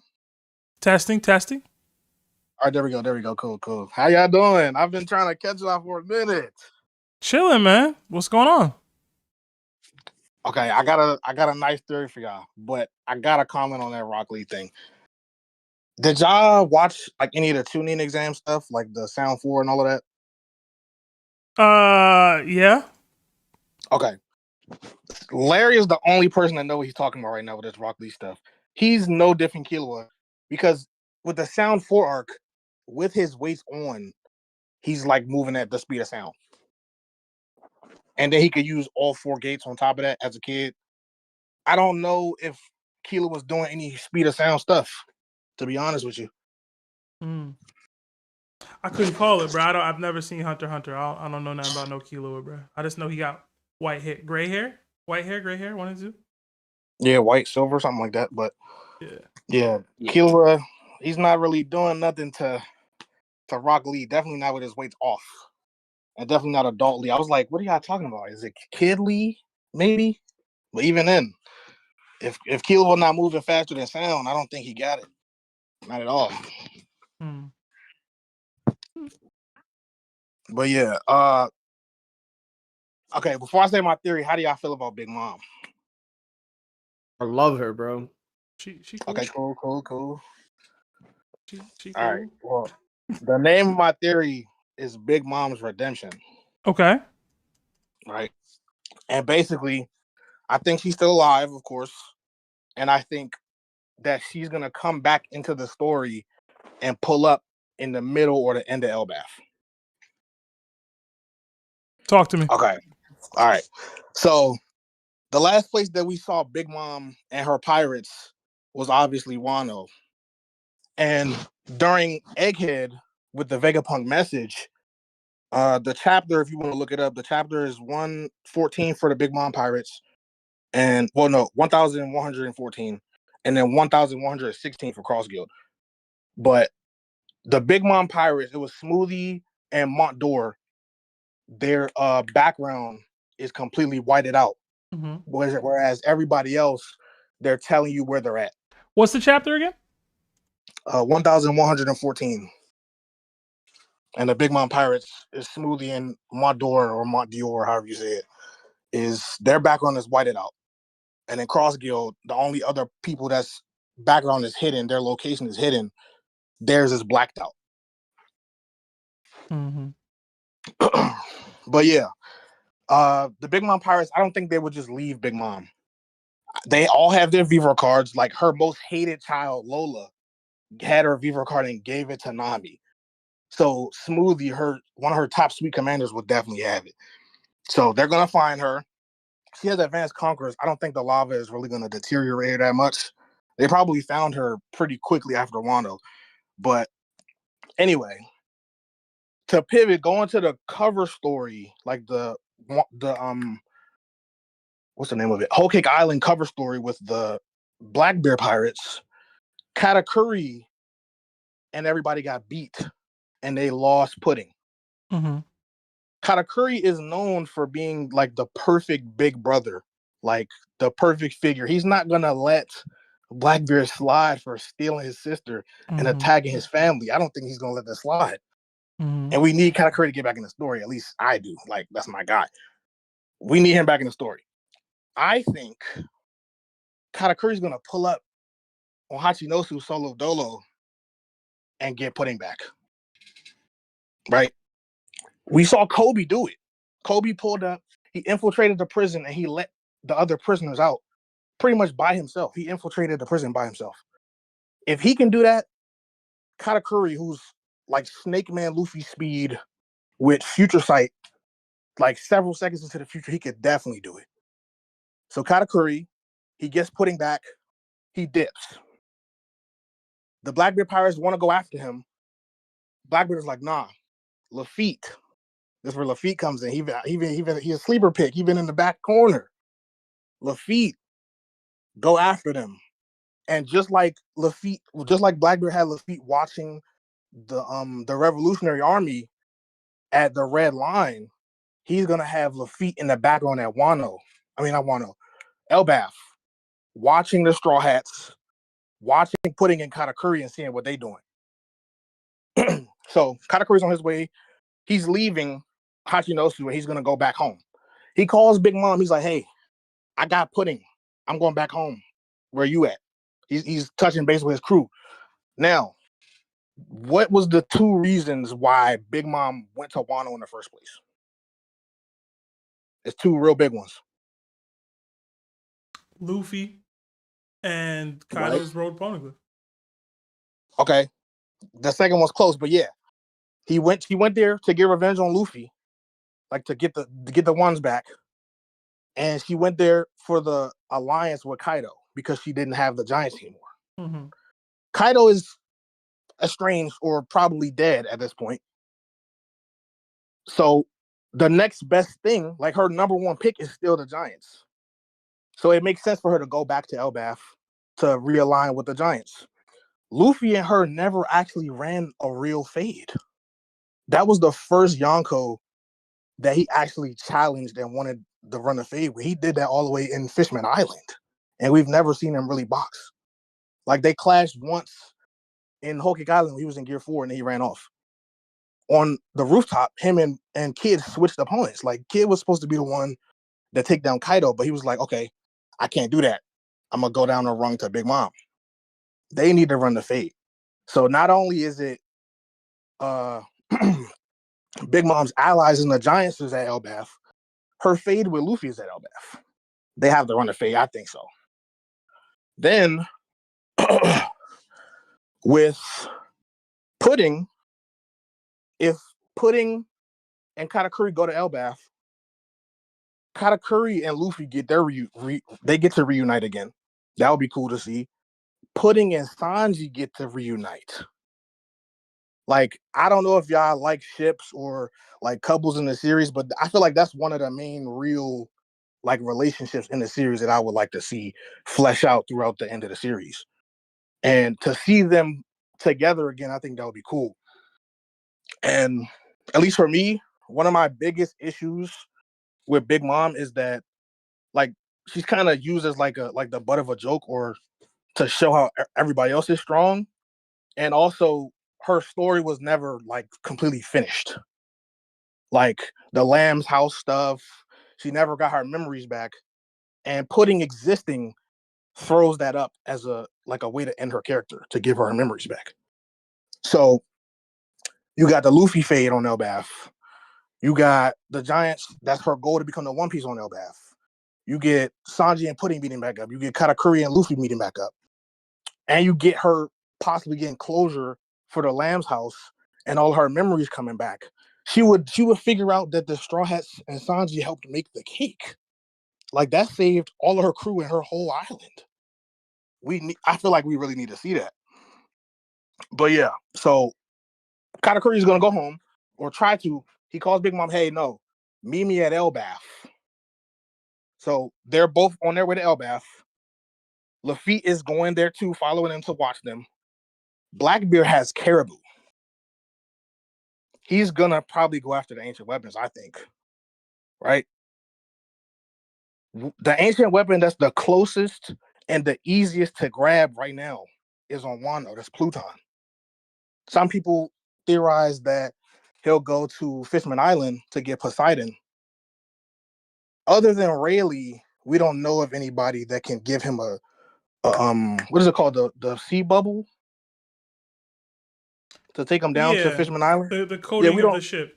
Yeah, the coating. Yeah, we don't know of anybody else that would do that for him. But even if there is, he would have to go all the way back to Sabaody, go down to Fishman Island, fight all of those people, come back up, and then go to Wano. Wano, Elbath, Winter Island, and Hachinosu were all in the vicinity because Blackbeard went from, I don't know where he started at, but he stopped at Winter Island to catch Law from Wano. The three closest islands to Wano is Egghead, Winter Island, and Elbath. Mm-hmm. The closest place for him to go, obviously, is Wano. It's weakened because Kaido and Big Mom just lost. Blackbeard knows that. Everybody knows that. And that's just the best place for him to go. He goes there. He gets the ancient weapon. He gets Pluton. And he gets a poneglyph. Right? So now, he still needs a way to read the poneglyph, which is why he sent Lafitte to go watch for Pudding. And Blackbeard's like, okay, bet. I got this ancient weapon. I want to go test it out. So he goes to he goes to Elbath, where Lafitte, the Straw Hats, the Big Mom Pirates are at. Now, I don't know if this will happen like before or after dealing with Emu and all of that, like the fade between Big Mom and Luffy or anything like that. I think it would be cool if Luffy and Big Mom need to run their fate. I think that's a given. I would not be mad at Luffy and Loki versus Big Mom. I wouldn't be mad at that. I'm not gonna lie. But I think the real fade, I think Luffy and Big Mom will run their fade. She'll get there first. Pudding and Katakuri will get there second. And while they're fighting, she'll stop the fight by giving Big Mom her memories back. Mm-hmm. She'll get everything that happened. She'll learn about the Lamb's house. She'll learn about what she did to Elbath, because she probably forgot like most of that stuff that happened because she was so traumatized. So she'll get all of those memories back. She'll get the memories of the Straw Hats with the cake. All of that makes them have less of a beef. Like even Luffy and Big Mom, their dreams are similar. Like even with on Wano, there were moments where Big Mom was like swapping to the Straw Hat side almost because Kaido was kind of going against her dream. Like he's taking away Wano's food. Right. He's enslaving people. Like he's putting kids like Tama in poverty. Big Mom's not with that. And Luffy at the end of Wano to beat Kaido down is like, I want everybody to be able to eat as much as they want. That's Big Mom to a T. Like literally, that's her dream for real. To sit at the table with everybody and eat to your fill. So if she has all of the memories of everything that happened and all of the stuff that the Straw has helped her with, the cake, everything that she did to Elbath, like the trauma that she put on them, I feel like they might end up being cool. Like I would say like soft allies. Like I think they could have like a little banquet together real quick. So maybe Sanji makes another cake or something, or he makes what is that little bond, like the little circle bonbon dessert that Big Mom was tripping about? Oh man, the one that Jinbei got her. I forgot what it's called, man. But that's what I'm saying. Like that, like something like that. Like he could throw down in the kitchen with the giant Elbath food, have the craziest banquet like they do almost every arc. But this is like where it gets crazy at. The Straw Hats, I feel they need a loss. The Straw Hats have been winning almost nonstop since low-key Marineford. They lost because Ace died, but they also won because they got him free. Like, he went back by himself. If it wasn't for him doing that, they would have won at Marineford. But skip that. They won at Sabaody. They won at Fishman Island. They won at Zoe. They won at Punk Hazard. They won at Dressrosa, Wano, Whole Cake Island. Like, every island that they've got to so far, even Egghead, all of the Gorosei is there and they escaped. And Vegapunk is probably going to get revived again. They've been winning non-stop the whole time. I think the Straw Hats need a loss. And that's where BlackBeard pulls up at. He's coming to test out the ancient weapon. He calls Luffy, yo, Order 66, grab pudding. Grab pudding. And this part of the theory like really made me hold on to this. People like debate what the BlackBeard Pirates matchups are going to be. Can you imagine how pissed Sanji's going to be if Luffy steals pudding from him? The matchup is secured. The matchup is secured. Bro, like, some of the Straw Hats have a reason to have beef with the BlackBeard Pirates. Like, BlackBeard is basically the whole reason why Ace died. BlackBeard, like, killed and took Whitebeard's devil fruit, so that's Jinbei's reason. Sanji got a reason right there. You stole my girl. You took my girl from me. I gotta run the fade with you now. So that happens. BlackBeard loads up the ancient weapon. He's loading up Pluton to test it out on Elbaf. Now, either I think it could go one of three ways with who he's aiming at.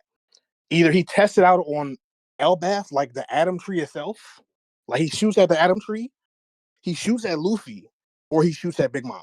Either way, the end of Big Mom's character arc and the loss of the arc is that Big Mom jumps in front of the ancient weapon shot and sacrifices her life for Elbaf and the Giants. I think that's a great end to her character arc. Like, she finally gets the Luffy fight. Sanji and Pudding, they reunite. She gets the memories back. She gets kind of cordial with the Giants. Matter of fact, I missed this part. I'm gonna just say real quick. If they have their fight and she gets their memories back before they deal with Emu, when they're dealing with Emu, Big Mom can help them. If Big Mom helps the Giants and Luffy get the Holy Knights out of Elbaf, they're not going to hate her anymore, I don't think. So that's even more perfect into her character. Like, now she's copacetic with the Giants. And then at the very end, she protects the Elbaf tree, or she protects Luffy by sacrificing her life for them. And that's their loss. Like, they just lost Big Mom. Sanji just lost Pudding.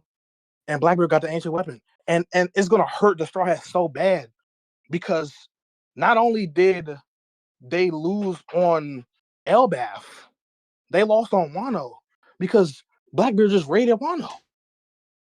So now there's two places where his friends are at that's destroyed because of BlackBeard. Like, the wall is gone. The waters are going to flood now because he just took Pluton. The waters are going to flood and rise even more because of Pluton. And then he still got Caribou. Caribou knows the second ancient weapon. He knows about Shirahoshi. That's the next step. That's the next island. So he just killed Big Mom. He got Pudding back.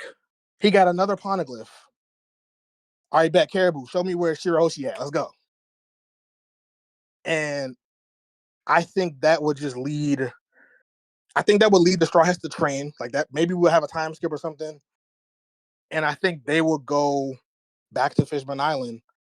That could be the return to Fishman Island arc. Like, do y'all remember the Madame Charlie's prophecy with the Straw Hat destroying Fishman Island? Like, everybody theorizes that that's Katarina Devon with her power, but we don't know how it's going to set up. This sets it up perfectly. BlackBeard's on a poneglyph. I mean, not poneglyph. He's on an ancient weapon hunting spree. He just got Pluton. He has the exact location of Shirahoshi. He's going for that, for sure. I think he's going for that. Okay. That's basically the end of my theory. But I'll say when y'all were talking about like how long the story is and like how much we got left, I was just gonna say like the arcs I think we will have left. So after Elbaf, like maybe we have like a mini training thing, and then I'll say return to Fishman Island. Maybe we go to Vera. Like, have you heard of the Vera theories? That island? Yeah. Yeah. So maybe we go to Vera. That's 2, and then I would say like I would say Lodestar. I think we should still go to Lodestar. Like Lodestar, Holy Land, Laugh Tale. 5 arcs and we done. I think that's cool. Okay. I apologize to you. I lied. You asked me how I felt about Big Mom, and I said she cool. But then when you went on your theory, I was just like, yo, I don't care about none of that, bro, the whole time. So apparently, I don't like Big Mom. I never realized it until right now, bro.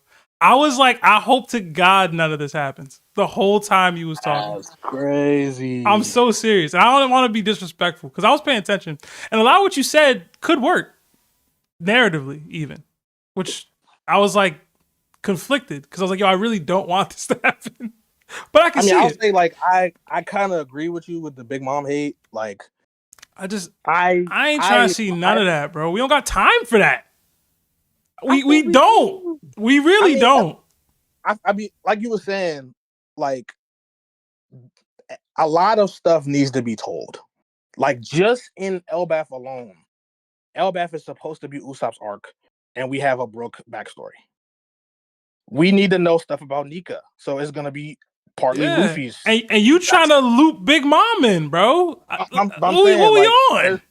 I'm saying like there's so many, like even before we got the Nika stuff, even before we got Loki, before all of that, Big Mom was like other than like Usopp being Elbaf's arc, Big Mom is like up there for second person that needs to be on Elbaf, just because like just narratively. But I'm saying I agree with your hate on her, and I feel like like ending her character in Elbaf is the only way to fix her character and make her more likable and better. It's funny though, because I will say this, because I can agree to that. I will say this: I've theorized basically almost all the same stuff would happen as far as Blackbeard and his movements and testing out his ancient weapon on Elbaf. I just need it to be Shanks. I don't think Shanks is coming for. That's what I've always wanted. I want that to be the situation where Shanks is doing the sacrificing, but he ain't here, so you know. I'm gonna say I feel like Shanks has to be the one to like block the door for Luffy. I think I think that's what the Shanks thing is. Like he's gonna pull up on Luffy. Like he's gonna be waiting at Laugh Tale. Like yeah, I want that Straw Hat back. You gotta run my fade if you want this One Piece. I don't think he's coming for Blackbeard really, or like it'll be they all meet up for the One Piece, like him, like Shanks' crew, Luffy's crew, Cross Guild, Blackbeard, 4-way fight, the fatal 4-way on Laugh Tale. I can see that happening.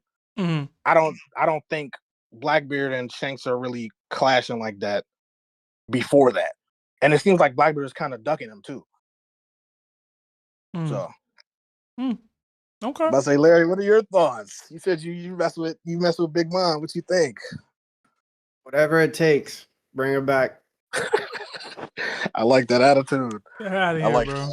Get out of here, bro. We good. I will say I like the way you tied it in though, even to putting with the backstory and making her remember and actually like being redeemed. Like I liked it.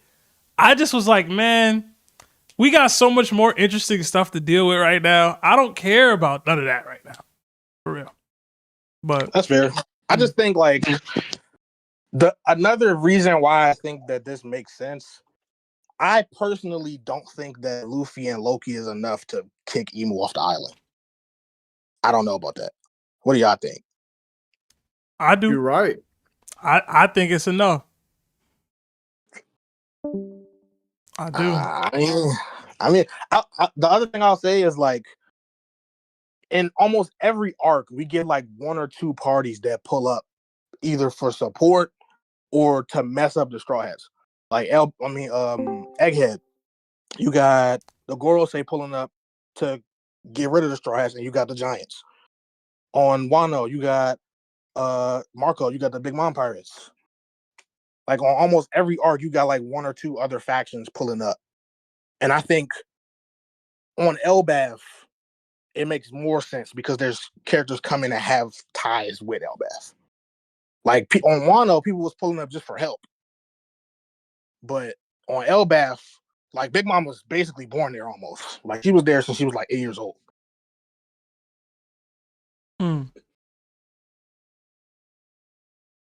I mean, but yeah, you ain't wrong with the connections, man.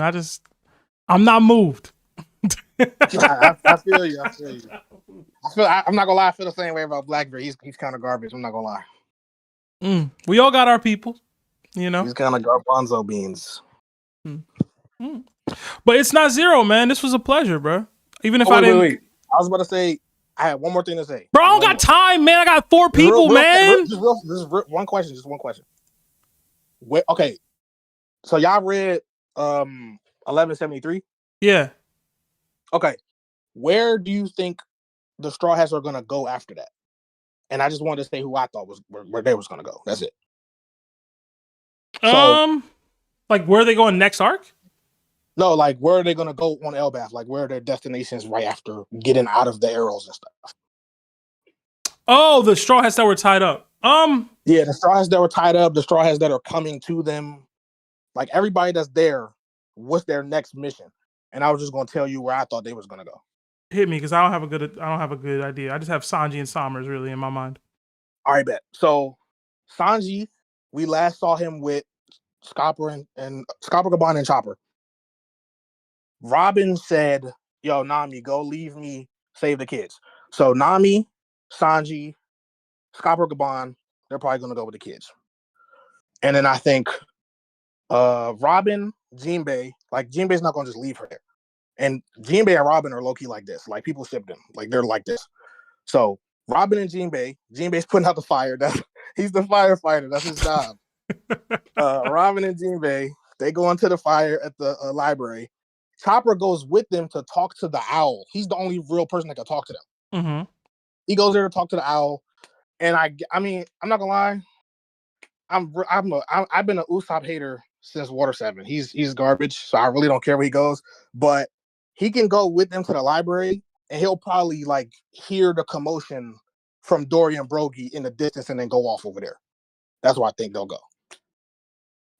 Okay, I can see. And then where do y'all think they're gonna go? I mean, I haven't thought much deep on it. I'm not gonna lie. I say, where you think they're going, Larry?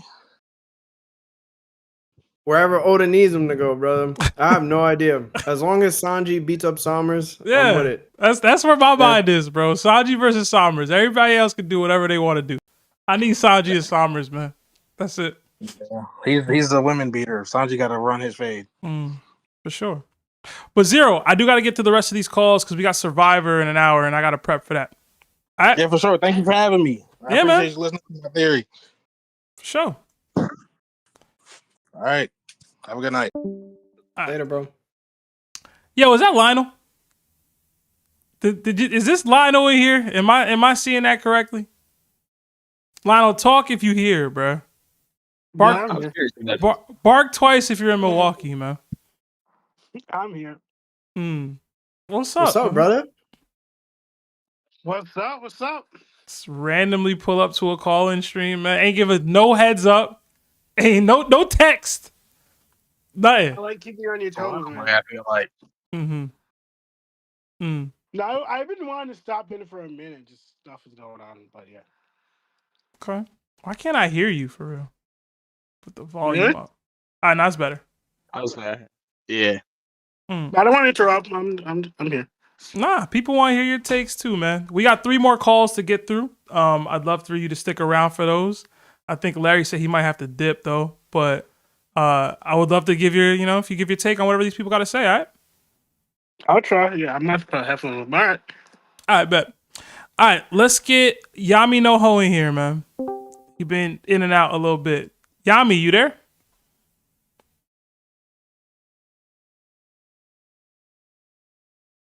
Yami, you was off mute and now you on mute. You there? Yami going once.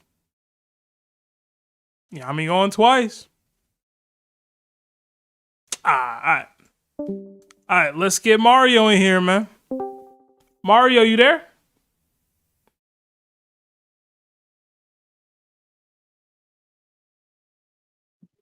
Mario going once. Oh, hello. Oh There my we God. go. There we go. What's going on, man? Oh my God. Okay. Yo, what's good? What's good?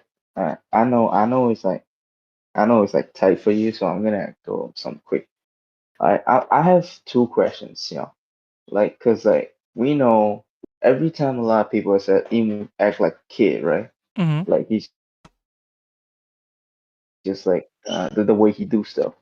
Like, have you ever wondered Emu was Joyboy and Vivi's son or like daughter?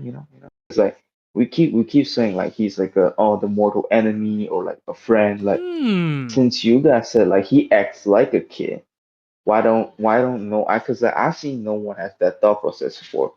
Like, what if Emu was Joyboy's son and Vivi is the mother?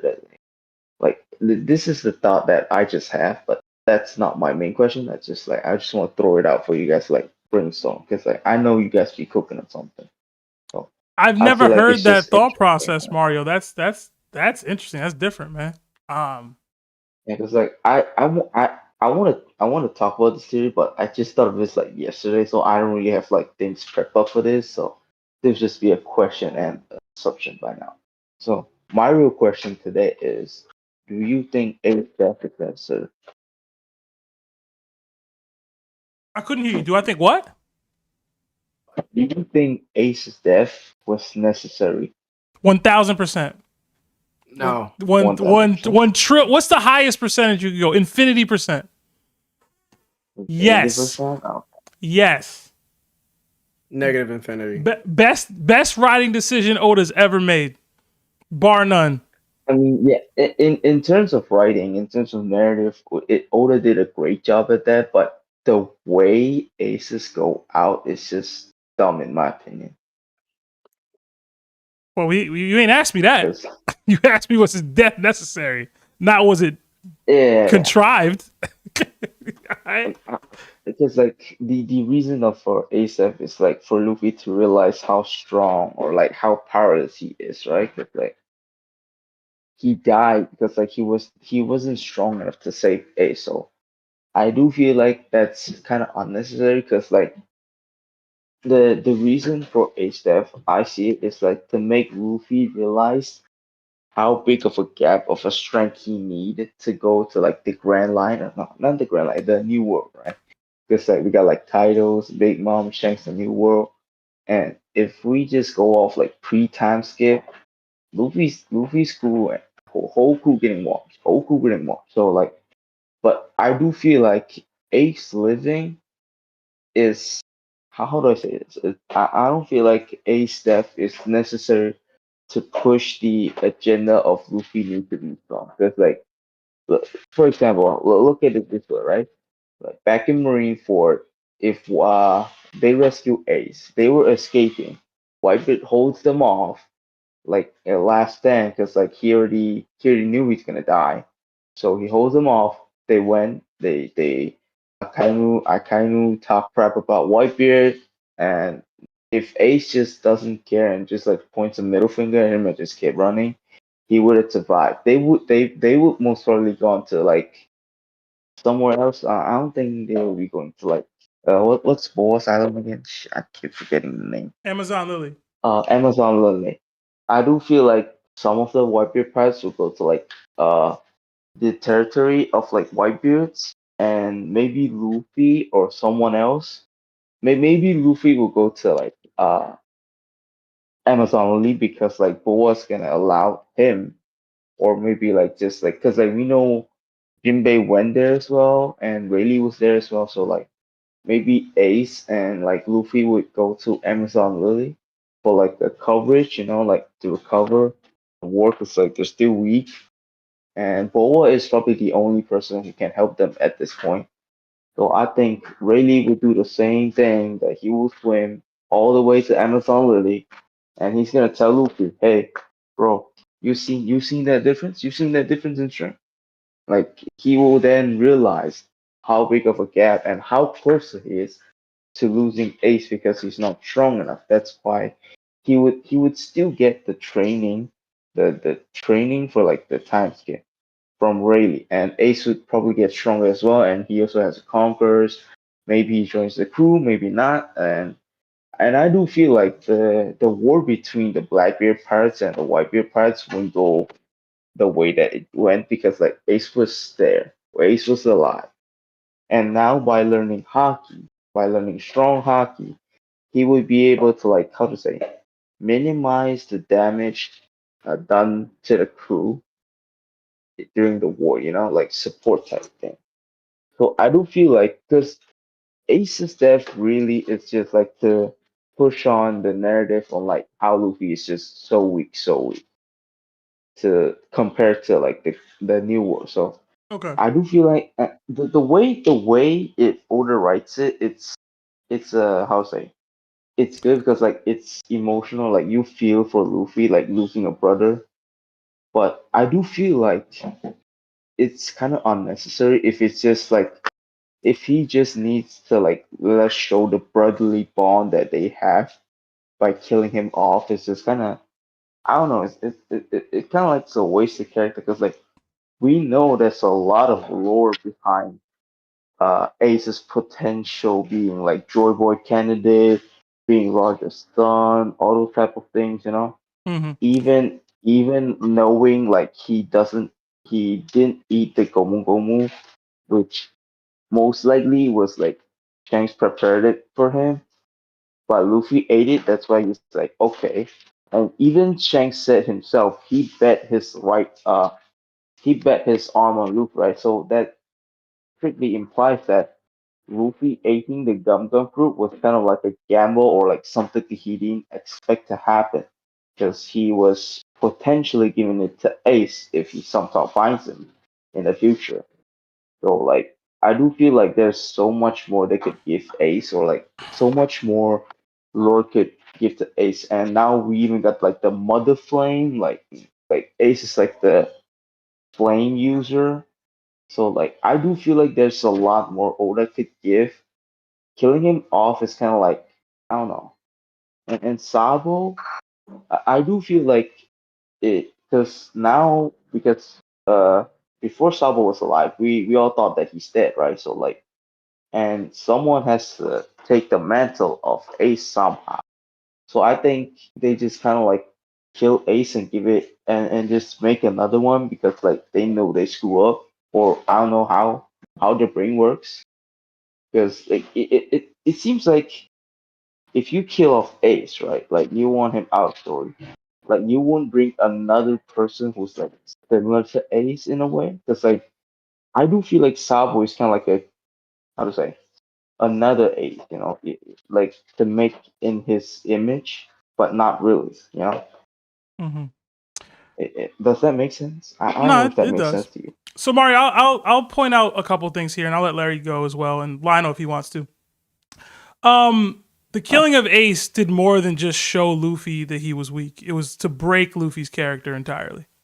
Because the Luffy that we had saw to that point was an unbreakable character. No matter how many losses he had taken, to that point, he would still bounce back and still be the rubber boy that he always was. He would get low, but it would bounce back every single time. It didn't matter how many losses he took, didn't matter how many L's he had took, didn't matter how soundly he was defeated, he would always bounce back. He needed this. He needed to go through all of this to have his character broken. And no, I don't believe losing at Sabaody, where none of your crewmates died, would have been enough. He needed to see Ace die. That was the only thing that could break Luffy's character. He needed to go through not just the death of Ace, but all that he put into to protect and make sure Ace survived, and then still have that taken away from him so that he could be broken and then rebuilt. That was the point of killing Ace, at least for that specific element. It's not just, Luffy needed to realize he was weak. He needed to be shown how weak and that he was actually not capable of protecting somebody. It's not just, oh, I tried as hard as I could and I was able to survive it. I tried as hard as I could and Ace ended up living. No. Ace needed to die for Luffy to learn that lesson. He would not have trained with Rayleigh otherwise. And if you disagree, I'm sorry, reread the first 500 chapters of One Piece. This is what it is.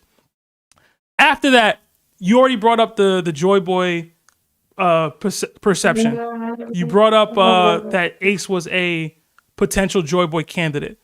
I think it tells a deeper story to have these lights, these potential Joyboy candidates wiped from the story, because it says that the world government has been doing this for generations. It's not just Ace. Ace is just the latest version of a person a light that needed to be extinguished from the world, right? It's not just Ace, but it's also compounded by the fact that, like you said, he was the choice that Whitebeard made to potentially be the Joyboy versus the choice that Shanks is making in Luffy versus the option that Blackbeard exists versus the option that Emu could just maintain power. Like, so many different elements here are being impacted by the death of Ace. So to me, it's not just, oh, Luffy needed to realize he was weak. To me, again, if you reread or rewatched all of One Piece and Luffy doesn't actually lose Ace, and you're trying to tell me that he would agree to stop his journey and train with Rayleigh, I just wholeheartedly disagree with that thought process. And again, beyond that, I don't see how Oda could juggle two actual Joyboy candidates in Ace and Luffy going forward into the story. Because guess what? Ace doesn't change as a character fundamentally. Ace would still try to join the the Whitebeard pirates and the remnants fighting Blackbeard. That's what he would try to do. I've even tried to craft Ace piece in which Ace did live. That doesn't look right. It doesn't fit right. Ace doesn't actually fit in the post-time skip version of the story because you still need Blackbeard to excel as a pirate, to excel as a threat in the world. And Ace isn't just going to allow for Blackbeard, the man that killed Whitebeard, the man that ended up killing the rest of the remnants or whatever, defeating them, to just go on and become a Yonko and a great pirate and all that. He's going to do everything in his power to prevent that. And if that's happening, guess what? Either Ace is dying or Blackbeard is dying. And again, that doesn't work in post-time skip One Piece because you already lost the perfect opportunity to kill Ace. And if you kill Blackbeard, now you're taking away a major looming threat of the world for the post-time skip. So I don't see how Ace can be alive and the story of One Piece can be told. It's never made sense. And that's why I've always given Oda his flowers for recognizing that, identifying that, and sticking true to his vision of actually killing him. Because if you didn't kill him, the story's just worse. Like, I don't know what to tell y'all, man. The story would be legitimately worse if Ace was still in it. He can't coexist. It's not possible. Blackbeard and Ace can't coexist. Luffy and Ace in the grand scheme of the story itself can't coexist. It doesn't work. So that's me. Larry seemingly, I don't know if he's still here, but he jumped off camera. Lionel, I'll open the floor to you as well if you want to speak your piece on that. But Ace had to go. His death was very necessary. How much I would hate to say it, but no, I actually agree with Sebastian 100%. Honestly, like I'm getting, and we think of so many different ways. I know Lawrence has his own, because Ace is such a lovable character. Like Sebastian doesn't even love Ace like that, and he thought of a way to possibly keep Ace alive off his own, like, theories and connecting the main stories and plots to make Ace more relevant than he already is. But like for the circumstances of progressing the One Piece story, like, Ace is still relevant, but like, and also he's probably too much of an impact of a story of a character to even keep him inside the rest of the main story. And then Lawrence started his own thing too, but again, Bastion's right. The build up of how Luffy viewed himself and his journey again, like, because again, remember, Luffy thought he's gonna just do all this and become Pirate King.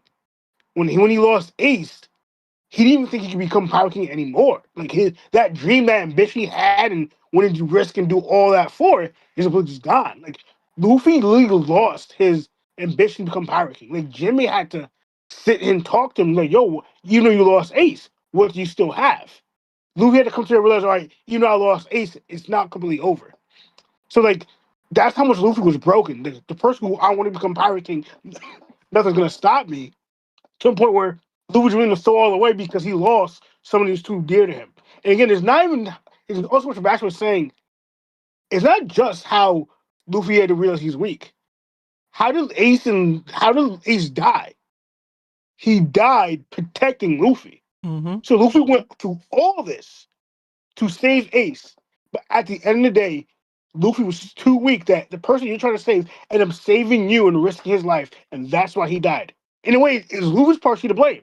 Ace's death is really Luffy's fault because he was too weak to save him. That Ace had to risk his life to save his little brother. See, that's what also hit Luffy too. Like Luffy realizing, like, yo, Ace died because I was too weak to save him. They had to jump in front of me and get hit by the attack instead of me. Like that also broke Luffy too. Like all this stuff. Like that's what like it was a lot more to it than what we were saying. Like there was so much more, like, especially it's so much more deep on how again Luffy's a conqueror, his willpower and all that stuff. Like even the point that how much he lost of Vonkov with the years of his life and continuing that. Like again, Luffy went through so much just to be to this point. That's like it really broke him. Like and I think Morgan even made a video, but like understanding how much impact that had on a main character that no main characters like this that he could go through so much and still keep his mentality, his willpower for so long until this actually happened to really just again realize that Luffy even forgot he had a crew. Like everything was shattered in his mind because of what he went through and losing Ace and again how he lost it. What he went through, the pain, the torture, or whatever stuff Luffy had to go through to save Ace, just to call you, no, you're still too weak. And then also Luffy was being called weak throughout the whole series. Like from even the start from Amazon Lily. He was saying you are weak, insignificant. You're like a little person in this big giant ocean. Like from Amazon Lily, like I think Grosha was telling Luffy, like, yo, you're trying to jump into this war to save your brother, but you're not gonna matter. You're not really gonna do anything. From that moment, Luffy, people kept telling that to Luffy, and Luffy was like pretty much saying, forget all that. I'm saving Ace. I'm saving Ace. He finally got to save Ace just from the passes in his presence, right in front of his eyes. Again, that's what all that broke Luffy. Mentally, ambition wise, emotionally, everything. Like attitude wise, like and that was the impact that it had. Mm. Again, I hate to agree with it, but it's honestly true. Mm. Appreciate you, Lionel. Mario, I do have to get through the rest of these two calls because I got to jump to Survivor, but this did spark an interesting conversation, so thank you, man. I really want to hear Larry take some of this because I know he's a huge Ace fan. I guess it'll be next time. Know if he's still here. Larry, you still here? Yeah, I don't know if he's still here at all. I don't think so. Well, sucks to suck, I guess, bro. Okay. Mario, have a good day, bro. I know it's early for you. Yeah, have a good day. It's 9:30. So now, all right, man. Okay. Peace, bro. All right, next. I'm going to try to get Yami No Ho back in here. Yami, are you there now? Bro, Yami, I'm going to fight you, bro. Fighting you, bro. Fighting you. Reaper, you there?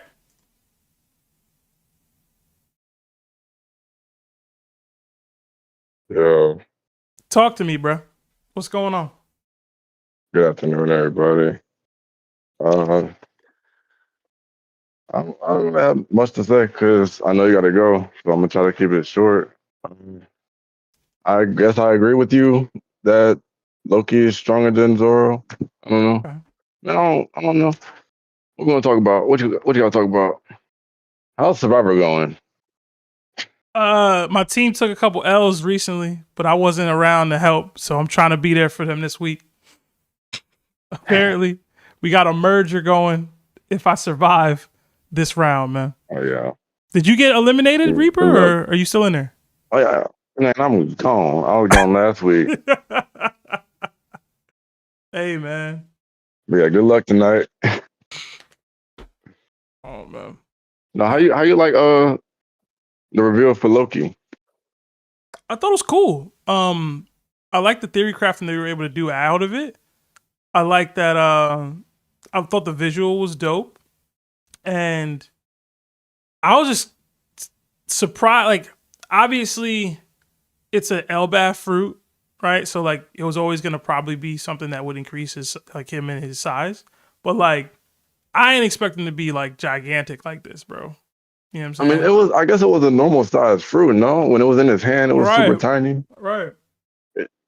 But it's a Zoan, so I don't know. I want to see what the Zoan form, like the hybrid form, looks like, because that's what seemingly what Harold was dealing with. You know what I'm saying? Right. So I'm like, does he become That's a mid-size? silhouette. Like, you know what I'm saying? Or is he was seemed big in the hall, but obviously he wasn't this big in the hall, right? So You think it could change size, or I don't know enough about whatever he potentially is, to be honest. Like, it's a neat Yeah. hog. I don't know. I'm just kind of trippy about the fact that he can't use Ragnar while he's in that form. You don't know You know, that? Ragnar was just hanging on to his horn. You don't know that? What's he gonna do? You don't know that? What's he gonna got do? opposable would've- thumbs, no? We Hold didn't on. see. Let me see if he got opposable thumbs, man. We just saw wings, and then there was like, I don't know, claws or something. Let me see, bro. Let me see. Does he have opposable thumbs in the form?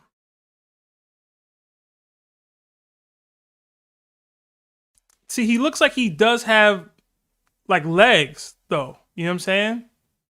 Yeah. Like that on the bottom right of the panel, it looks like he's got legs. So maybe He he's for got sure has legs. hands. You know what I'm saying? Like, it doesn't like he just turns into, like, you know how when King turns into his zone form, like he loses his hands. I don't Right, 'cause it think turned into wings. that's the King. Yeah, I don't think that's the case here. I feel like he can use his hands. It's just he's not doing it right now. You know what I'm saying? But then even if that was the case, Ragnar's so small. I mean, Ragnar not that small. You know Compared what I'm saying? plus, like, Luffy's in his giant form right now, and he's smaller than that. Whatever, but it's like, I don't know. It would be like using it's like fighting with a chopstick. You know. You know. Okay, so he's gonna be Mihawking everybody during Elbaf. Yeah, but instead of the little dagger, he's using the axe weapon. Got you. He's swinging a little Mattel mallet. Yeah. Well, it's gonna be the hybrid form that he's probably gonna fight in for the most part anyway, man. This is the True, the hammer does have a hybrid. Yeah, this is the ultra utility getting up to where we need to go form. You know. But all right. Just have to find something to yap about. right. Reaper, man, I appreciate you, bro. You have a good night. You too. Like the stream, y'all. Or again, I'm gonna come for you. All right. I'm not trying Yami no more, bro. Every time I get him up here, he don't say nothing. What y'all think? Y'all think I should try him again? Yeah, do it one more time. Yeah, give third time's a charm. Yami, you there? Yeah, I'm here. All right, there we go, man. You lacking. Talk to me, man. You the last call of the day. Okay, thank God. All right. First of all, what? No. Wait, what? Hold up. Yami, you killing me, bro. Yeah, I'm here. Can you not hear me? We can hear you. Oh, we can hear you. Okay, Yeah, we okay. can hear you. All right. So, wait, am I hearing backlag? Yami about to get banned from the channel, bro. No, don't do that. Don't do that. All right. Okay, what I was about to say was I have a theory that Bonnie's father is Shamrock. Bonnie's father is Shamrock? Okay, talk to me. Yeah. I'm thinking that because I was doing some math, and he's 12 years younger than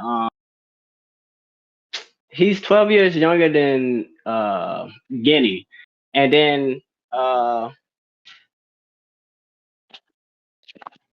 he's 12 years younger than Guinea, and that would make him 17. I know that most pirates and stuff like that hit the ground line and start doing a lot of traveling and hitting, the sea and seeing what it's doing out there when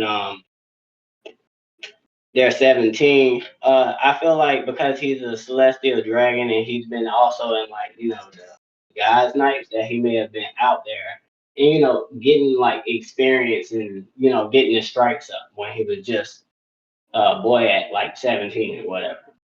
And that's probably where he get most of his power from and stuff like that. That he probably already know how to wield and use and stuff like that.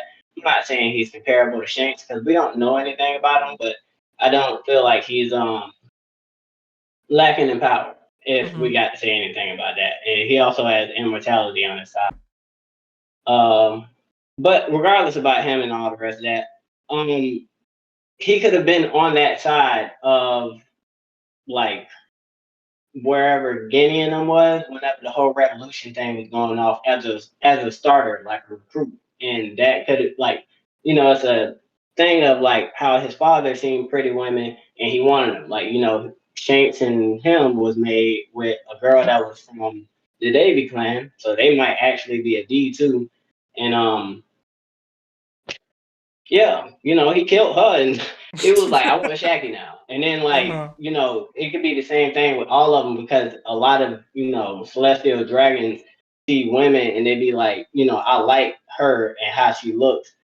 So I want her, right here, right now. Like, we're about to get married. Like they're quick with it. Like every celestial dragon or higher person we've seen do this because they also don't view them as human. It's like more of your property. I can have you if I want to. So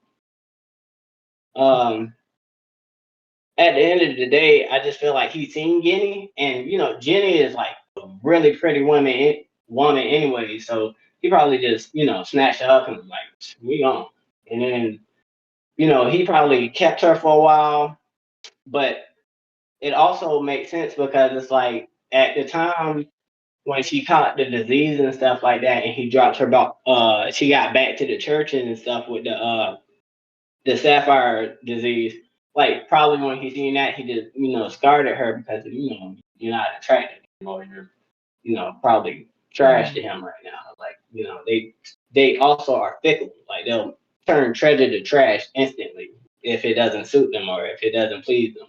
So he got rid of her, and they probably ran the experiments, and Bonnie came out with her fruit and stuff like that because of the experiments while she was probably pregnant.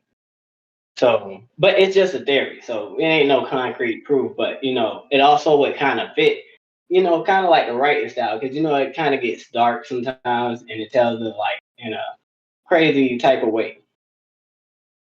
Okay. Yeah, I've heard people. What do y'all think? Yeah, I've heard people mention this thought process before. I've never subscribed to it, but like you said, I don't have really any major pushback from it. I could see it. I've never really. Maybe it's because of the subject matter. I try not to think about Bonnie's parentage too much. But I could definitely see it being Shamrock. Like if he's anything like Garling was, I could see him treating a woman in a similar negative way. And just like you said, like we've seen celestial dragons just kind of pick their wives and do what they do and then discard them as if they're trash. Like it would be even more emotional to see like a character that we do love, somebody who looks exactly like him acting in that way. You know what I'm saying? Because Shanks, we've always looked at basically as like Luffy's surrogate father, right? But for Shamrock, like he would be whatever the polar opposite of that is. And that would be somebody who moves like Garling and somebody who moves in this kind of way. So I can see it. I don't know. I try not to think about it too much, but yeah, it's possible. You said the ages line up, right? Yeah. Well, he's at the time, like, because she was abducted when she was 29. If the time goes in the timeline of what I think of, because I did a little bit of math, I think I'm right. Because Kuma is 8 years younger than her, so that would have made him what 21, right? Is 8 And years younger than Jenny? or is he 6 years? No, it's 6 years, right? Yeah, I don't know if it's 8. Hold on. Yo, Lana, you there? No, no, You no. the one with the I'm ages. sorry. No, I'm sorry. I switched it up. It's yes, he's I think he's 6 years younger than Jenny, and Shanks and Shamrock is 8 years younger than him.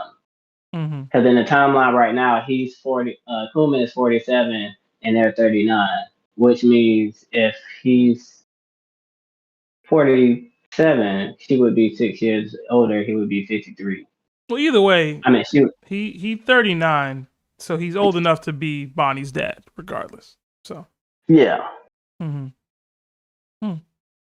And on a side note, I was also while I was doing all of this theorying for the Bonnie's father thing, I was also thinking that Shanks is also, celestial dragon, and he might be a person of the D clan because they was also born of a Davy woman. But that whole island, not to say the whole island, but most of the women there were like, well, most of the people there were Davy clan members, and they were all part of the D clan. And that's also, I think, plays a big significance in how he is as a character right now, because he's more of like a dragon, but like Roger at the same time, because like he was raised in the pirate era, but he was also like he was born to celestial royalty type, so. And that's why I think he also focuses so much on balance and stuff like that, because he's seen the top and what it can do and how it runs. And that's why he helped fish a tiger, because he gave the information and he helped the whole little escape plan on it and stuff like that. So yeah, Oda be cooking, but Yeah, no, I can see it, man. I can see it. It would be really sad to see that, especially if she ever meets him. But Oda also tends to have parents interact with their kids, or not even interact with their kids, because apparently Frankie's dad is Queen. So they might run into each other and never even meet, man. They might have ran into each other already on Mary Joie. Yeah, for sure. Honestly, because as we've seen in the panel also, because I'm not even gonna lie, I'm more of an anime guy, but since I've been watching y'all, I've been digesting more of the manga because it's intriguing to me, and I'm trying to learn a lot about it. But anyways, when he was there, like when he was a kid, back when he was on Roger's ship, like as Scalper Gaman said, he said like, yeah, they used to pull up on us and ask for change, like. Yeah. Well, Yami, I'm gonna have to call it there, man. I gotta get ready for Survivor. Appreciate you having you on, though, man. Man, I appreciate y'all. It's been a year strong with y'all boys, and I'm looking forward to many years down the road. Yeah, and I know you got in on like a gifted donation. If you want to have a guaranteed spot in the call-in streams, become a Warlord or Yonko tier member on the Discord. That way, the voice channel that you were in, that we dragged you into, it'll be visible to you at all times, man. Okay. Good question. Real quick. Is my subscription only good on like? Is it good all throughout? Because I'm supposed to be Shichibukai. Okay, so you might be a Warlord on the YouTube, but I'm talking about in the Discord. You got to be a Warlord. Yeah, in the Discord. It's a separate thing. Yeah. So the membership on YouTube. Your membership on YouTube gives you access to the private streams that Larry does when he does direct chapter reactions, like live ones, as well as additional emojis and things that we get. But the memberships on the Discord give you access to Discord specific stuff like the call-in streams, game nights, and like One Piece Survivor that we're going to be playing a little bit later. So Okay. Yeah, I'm gonna get with it. All right. Thank you guys though. I'm gonna like streaming and everything. The rest of y'all do it too. Yeah, man. Appreciate you, Yami. Have a good night. All right. Have a good night. All right. And that's about it. Lionel, man, it's good to hear from you, bro. I know you wasn't able to make the stream. How's the nose, man? You all right? Yeah, it started bleeding again. Honestly, I think it's the dryness and me taking it because when I started bleeding again, I think it's when I get the shower, as I take a hot shower, like my nose just started bleeding. Like I honestly thought there was like it stopped because I saw blood on my towel. And I'm like, yo, I didn't clean it. Then I look at my face and I'm bleeding again. I'm like, oh shoot. So, but that's the second time when I get out the shower, blood's coming out of my nose. So I don't know. I think it's the connection of both of those. Well, they're making parlays as to whether or not you'll get to 25 episodes now. It's not 40 anymore. It's just 25. I think that's a good line. I think you could actually hit that over, but I'm gonna need you to start locking in, bro. You know Bro, I already came. Just like, get me having blood all over the studio and stuff like yeah, that. Marvel wouldn't have liked that one, man. But yeah, if you can, by all means, join more of these call-in streams. I know people love to hear from you and Lawrence whenever they get a chance. So, hey man, leave our boy alone, bro. He'll be alright. But now I'm trying. I want to try to. I'm not gonna make it everyone, but I'm trying to make more when I can. All right. Well, we're gonna close out here. I got a couple more super chats to read. Larry, Lana, if you guys want to give your takes on these, by all means, it's not too many. We got 5 from FN Kuzan. It says, "Let me get on. I got a bit and some reality checks. Hashtag justice for D Black. Hashtag hockey chucker. Hashtag horse puncher." I don't know if you were able to get on Kuzan, but I don't think so. Another 2 from Inferno Knight. Plus, Luffy is going to accomplish Big Mom's dream. Okay. Yeah, I mean, he kind of will. He'll have to accomplish everybody's dream. Another 5 from Brown Sound 545. YouTube homepage is down. Glad I remembered to search. Oh, appreciate that, man. And then Nakama joined the ship in Josh Kicks 8613. Welcome, and I hope you enjoy all the emojis that come with being a Nakama.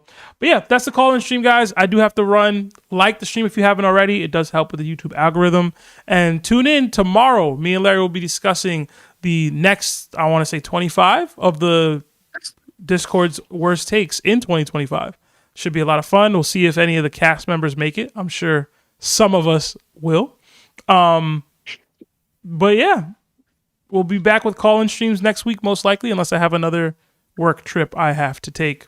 But see everybody. Have a good night and be safe.